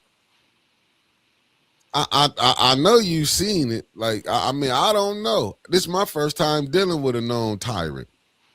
And you know, I'm just being honest. Oh, I see what you're putting down there, Derek. And even them letters is even hard to discuss. And you may be right. Well, if you seen what Clark went through, I mean, you don't want no other people to go through there. I'm a little too close to the headquarters to even speak them letters out loud. Facts. That's what I'm saying. And you have your own will sell you out. You thinking this is real. I have seen people, listen, let me tell you, You have seen it. You have been around here. I mean, well, you have seen it from the far as this social media shit. I'm shit. You seen it. If you got Jordan Sheraton book, that book was it gave a little insight from his perspective what he went through. Ask him why he ain't been coming through like that no more. He left here with a case, and it got dropped. I mean, to your point, but see, I get where you're going as far as like raising funds and things like that, right? When you're doing all that work, you need a hell of you need a Johnny Cochran style type team, legal team. And even then, that might not get you the freedom that you're seeking, and you be unalived. And then what? That's the strategy that people in civil rights times and any form of organizing have to take into consideration. When you lead people to these kind of actions, how are you gonna get them out of it? What kind of relationships do you have to get them the help that they need? Because like this is not for play. What we're dealing with right now is a discussion point, and we had the privilege of being able to discuss how we feel about it without actually having to organize and react in real time.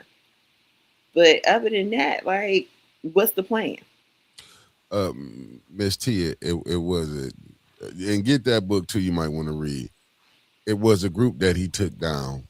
If you're not mistaken, when Miss Beverly Biggs them got pulled out the car, other people was pulled out the car. Jed had to go send people back home. No, it was other people. And Maurice came on this show and gave you an insight like, hey, don't do this. This man is really tripping. And right now, as you can see, I'm just saying in general, listen, he's not tripping about what we doing here. He not tripping. We ain't made enough. You know what I'm saying? He hear us.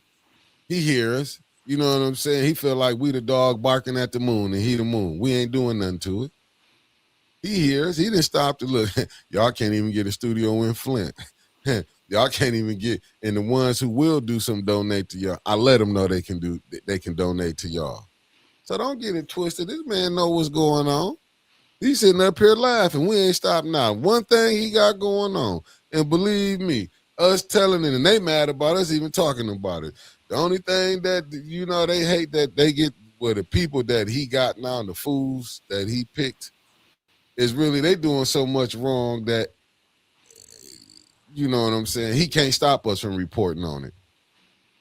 You know what I'm saying? Like, you got Liddell showing out, then and I do believe Neely leaked that information with Candace Moose Fist put in Tommy face. Moose shot. What I said her name wrong. So, but this is what you got. Like, I mean, would you know what I'm saying? Like, he know what's going. We ain't stopping nothing. He done stopped us at every corner to get a buck. Did y'all not hear me when I said I went to people trying to get advertising with us, trying to do this? You know what they told me? We like y'all, man, but the mayor, and I have to respect them. I can't expect y'all to mess y'all money up because I ain't finna put no money in your pocket. You know, just being honest. Like, how can you? You know what I'm saying? I can't put no money in your pocket. He making sure you getting this. I just gotta respect it. I'm like, it is what it is. You know, when it comes to putting food on your table, shit, I supposed to stop you from putting food on your table? But I mean, honestly, Mick, that's the charge, right? They are still, and I say they as in our government, are still doing the things that they're going to do because who's going to check them? People are not willing to go to the lengths of sacrifice and comfort that it's going to take to prove to American government that we're not playing. Yeah. They don't care about bodies laying in the street. They don't care about killing their own, their own white women. They don't care about none of that. They care about the money. And currently, people are still investing into the system, even though they are pissed off and upset with the administration that's going on. People still showing up to work. People still paying their rent. People still paying their bills. So everybody that we care about is still getting paid, even through all of the disdain that we have. And as long as you keep doing those things and feeding the system, it's going to be what it's going to be. That's why we talk to people about having community gardens and rerouting your source of dependency so that we can move in those ways to deviate dollars from the system to let them know that we're not playing. But until you give people that leadway to transition from dependency on government or depending on the day-to-days, like having access to grocery stores and things like that, you're not going to get it. But we know what comes along with that. When you start having people divest from the system, that's when people start disappearing. That's when towns start burning up. Facts. Like what happened to that water thing y'all had in there from Moses West, Mick? They destroyed it, and Moses did what a smart man did, took his stuff and bounced. Like so that's the reality that we dealing with, right? That's why I say, like, yes, when people talk about right, well, yes, the control, but the money helps them to be able to hold on to the control. In addition to that, right? And so that's why I'm saying, like, when you show the independency in a nation that wants you to be dependent, like you're plugged into the matrix, they got to get rid of you because now what's your value? Listen, we had a media person come to us, and I hate to bring her, I ain't gonna bring her name up, but y'all know who it is, told us, only way y'all gonna get some money, y'all can't talk about this. This ain't no lie. This is what she told us. Reason y'all not getting no money, you can't talk about what's going on. You got to leave that. If you talked about this, I'm like, damn, so that's how you getting your money? That's how you playing the game? I mean, but that's they know they can buy your friends. They can buy your family. This is what you battling against. This is what you playing up against when a person, just think about it. LaShawn was getting recalls with Miss Biggs on Liddell. Neely got her on his side. And what did she do? So that's what I'm saying. Able to get her house done. What can I offer you but hope? And that's what the people seeing. Like when they like, Mick, man, we would love to do business with y'all, and I'm over there like, man, Winter's gonna push this and that. She got to file. I'm over here, then they're selling it. I'm trying to do my best selling. Then when he like, dude, I ain't gonna be able to do no business. And we had people who told us, man, we can't come on because it'll make the mayor mad. It would do this and that. And it was people who I didn't think even knew this motherfucker. Keep it 100. Like, I ain't gonna say knew him, didn't, probably wasn't in that spot and get told. I'm like, damn, I get it. I can't be mad. That's your money. You know what I'm saying? Like, I can't mess your money if that's how you getting it. And when I'm hearing the one lady that her media, I don't even know how people even watch it, but I get it. She getting her money. Why would she talk about the things that's going on here that really enlighten the people? See, these are the type of people that they got out here. They don't got no people who gonna shake nothing up that's gonna tell y'all what's going on, whether you like it or not. They got people who gonna report what they tell them to report because they don't want to live in Flint and have to bathe in this bad water. Let's be honest. They don't want to go through this, and they love them crab boils. Or I'll never forget that video y'all played with them people was cooking food and they rolled up and shined the lights on them and bear maced the hell out of everybody. That was crazy. But listen, and them people still working. What about the young fella, the young male, the black male they had on the ground? Well, man, they say he wastes about a can of mace on people daily. So we know that. I'm just saying, if you. So I mean, I just wanted. I think, if I may, Mick just wants to bring the reality to the forefront so that we are coming with solutions that are going to fix what's happening in reality. Now, what we want to happen, what is actually happening. And it's uncomfortable to see that we got these circumstances, and sometimes it is us that's at the helm of it, that's doing the work. So, like, if we can't call out the people because they Black, and we not willing to go stand up for it, then, I mean, I guess the question would be, what are we going to do? Just look at, you had the councilwoman Liddell caused a riot in council. Ain't nothing happened to her. I'm just saying. You had a councilwoman at the time was trying to put a hit out on Jed and was trying to get me jumped. They confused me with Jed. And that's your third ward councilwoman. Did that. Just happened I knew the individual. See, this the type of stuff that goes on. But this is your councilwoman. 2 of them, 2nd and 3rd ward. This is who in the council. Let's not forget the 1st ward. He got everybody address and like I said, we just go on this, just the mother of his kids page. People addresses up in here. It's cool though. You can do that. Your church can get burnt down. Address can get put out. Ain't nothing gonna happen. And people wonder why Dennis probably not running back. Just think about if you getting threatened and you can't get no police. And this white man, let's be honest. When have you heard the police chiefdom don't want to help somebody being threatened? The white man. Now, you know, them police supposed to be there for Dennis. Let's call a spade a spade. They wasn't there for Dennis. And you had the police. Liddell was getting a ride, the councilwoman. This is the black woman. She getting the police ride to work. But yet, when Jed was in town, was helping Miss Biggs, she pulled up in her burner vehicle. The one you ride around, do little shootouts in, Liddell, allegedly. But I'm just saying, what was the police that? She supposed to have been scared. Was she really scared? Oh, this is how they was playing with the resources of the people, because then them officers had to be paid to do that for her. Then when the police went there, wasn't no credible evidence that people was actually playing. This was allegedly, this was one she put on herself.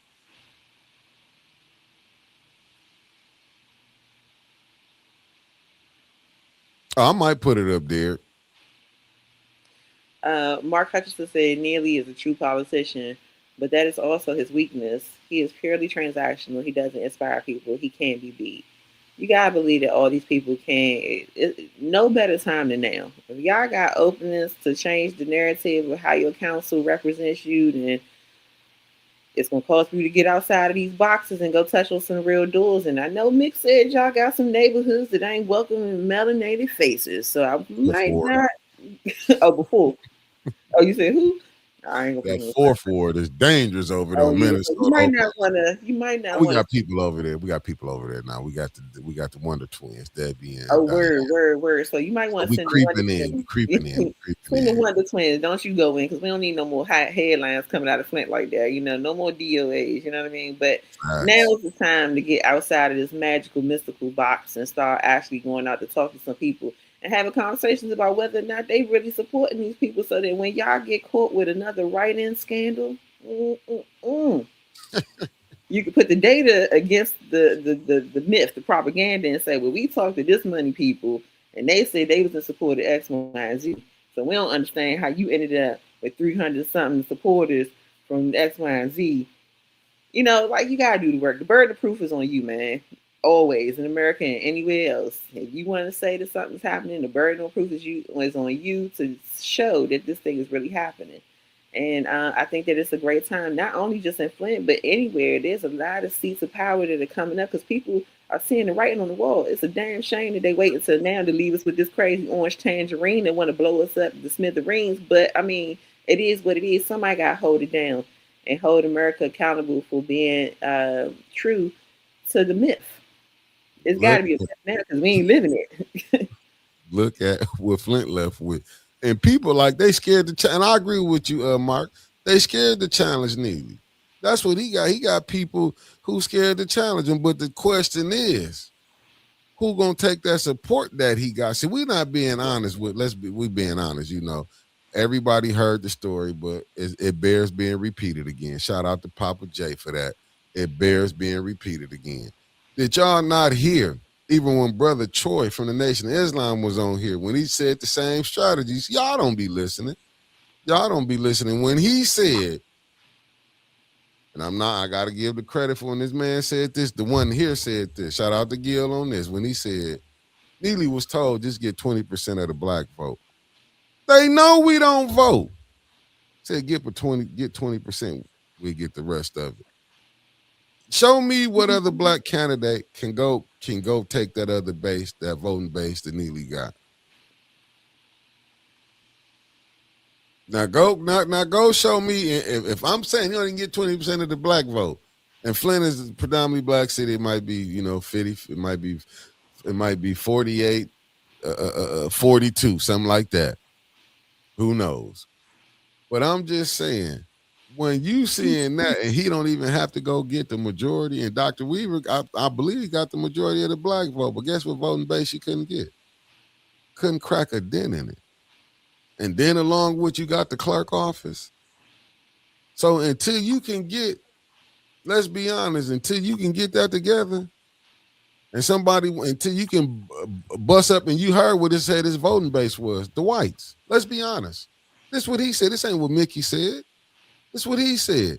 He don't give a damn. That's why you ain't got to worry. All he got to do is the little few over there, keep his little people together. He can keep the money in their pocket. He good. You know where the majority of that money going to. Let's quit playing and acting like who really running this thing right now. That's why you seeing the 7th Ward. That was the 7th Ward resident. Did you hear what he said? Ali Hokenroder got black fatigue. Like Gretchen Whitmer got Flint water fatigue. And like America. They got a whole terminology for them being sick of hearing us talk about our plight. Now it's called black fatigue. Black fatigue that they got. That's what America got right now for the blacks. They tried to replace y'all asses and y'all ain't wake up yet. And me included. They don't, you know what I'm saying? They tried to replace us and we ain't woke up. We sick, boss. That's all we hollering is we sick, boss. Ms. Tia had a question. She said, why not join with Jed organization and get some solutions and learn strategies? Put your money together. Because I like able to come on here and podcast. You know what I'm saying?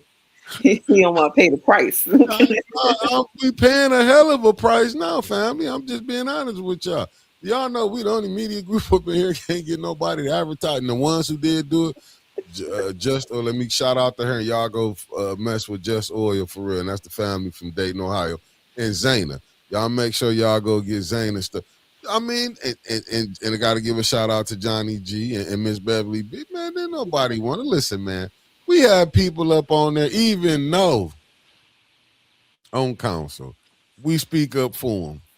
Did y'all think they put us on the agenda? And I don't know. I don't know none who will put us on the agenda for 18 to get a contract. Let's be honest. It's like we had people up on there. We had people who had got their ward money that was on there. You think they was going to spend any of that $30,000 they got? Maybe got $2,000 spent advertising with 18. Allegedly, only 5 of them didn't like us up there. I'm just saying. Paul said he hired Vic. I'll keep doing what I'm saying. We have to go on and be honest. Like this, and I get it because I listen. I understand what role we in. I'm being honest with y'all. I get it. What role we in. You know what I'm saying? But it is what it is. And y'all heard me say we only had 5 who didn't like us. But don't you know what was gonna come up there? I mean, we'll just put it on the floor to do it. That's why, you know what I'm saying? And don't get me wrong. I respect certain ones that did. I respected the certain council people. Stanley, I know you would do it. I'm not gonna say I know you would do it, but who else would have been brave like that? I'm just saying, and I got respect for all of them. But you know what I'm saying? We got a Dugan commercial on here. Let me come off. Commercial. I'm just saying, you have to be real with it. Like, if you ain't part of that clique, that friend, brothers, and in-laws, you got to accept. That's why y'all see we kind of be certain stuff to come on, and I'm learning that more now. You know what I'm saying? Don't be so accessible to everybody. Because we'll go try to help everybody fight their agenda, but when it come time to fight our agenda, where they at?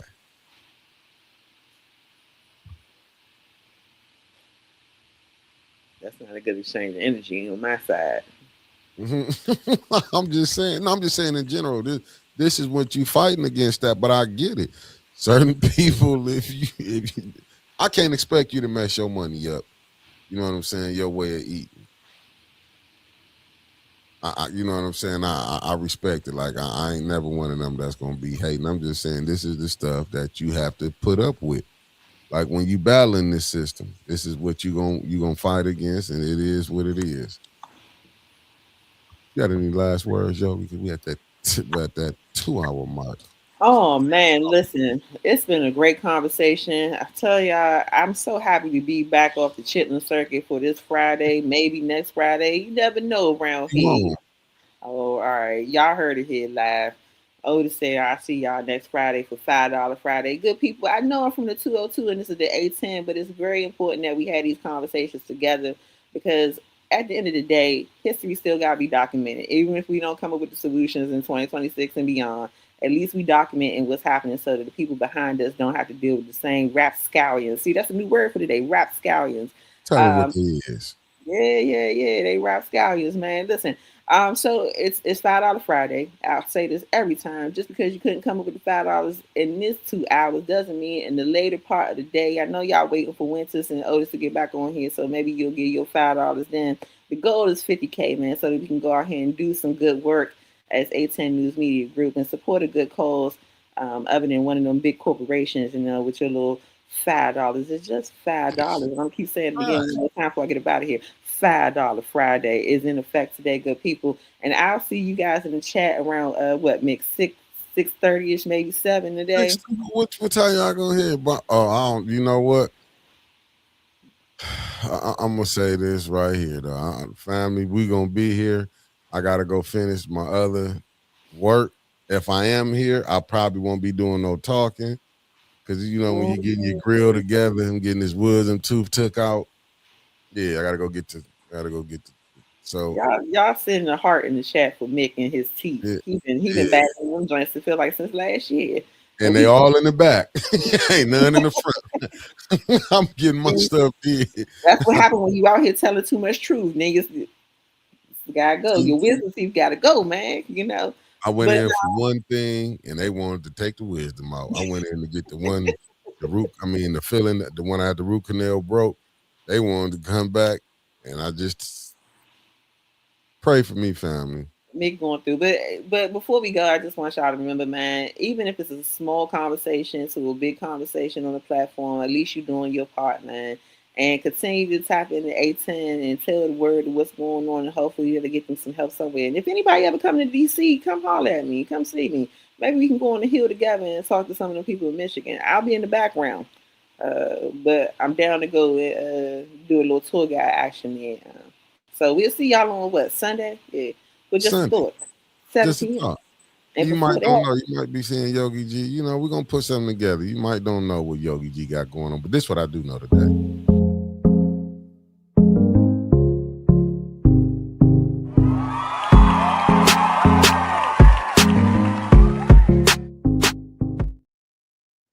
That's all I'm saying. In case y'all don't know, it's $5 Friday, and we know Winter's gonna be on tonight. I mean, Ray might be incapacitated. I don't know. I'm gonna be probably highly sedated, family, and I ain't gonna be talking about it. Ain't gonna be no Vehicle City. What I'm gonna have in me. I'm going to one of the greatest drug stores in America, Rite Aid or Walgreens, to get this pain that I'm gonna need. So while y'all shooting down all the drug stores, the weed dispensaries, I will be going to y'all favorite drugstore. It'll either be Rite Aid or Walgreens. I'm really tuning in today then. I can't talk about Cutwater Ray today. And if y'all want to know what me and Ray conversations was like, go to my Facebook page. You can see what me and Cutwater Ray had a conversation. Peace, family. Me and Ray was talking.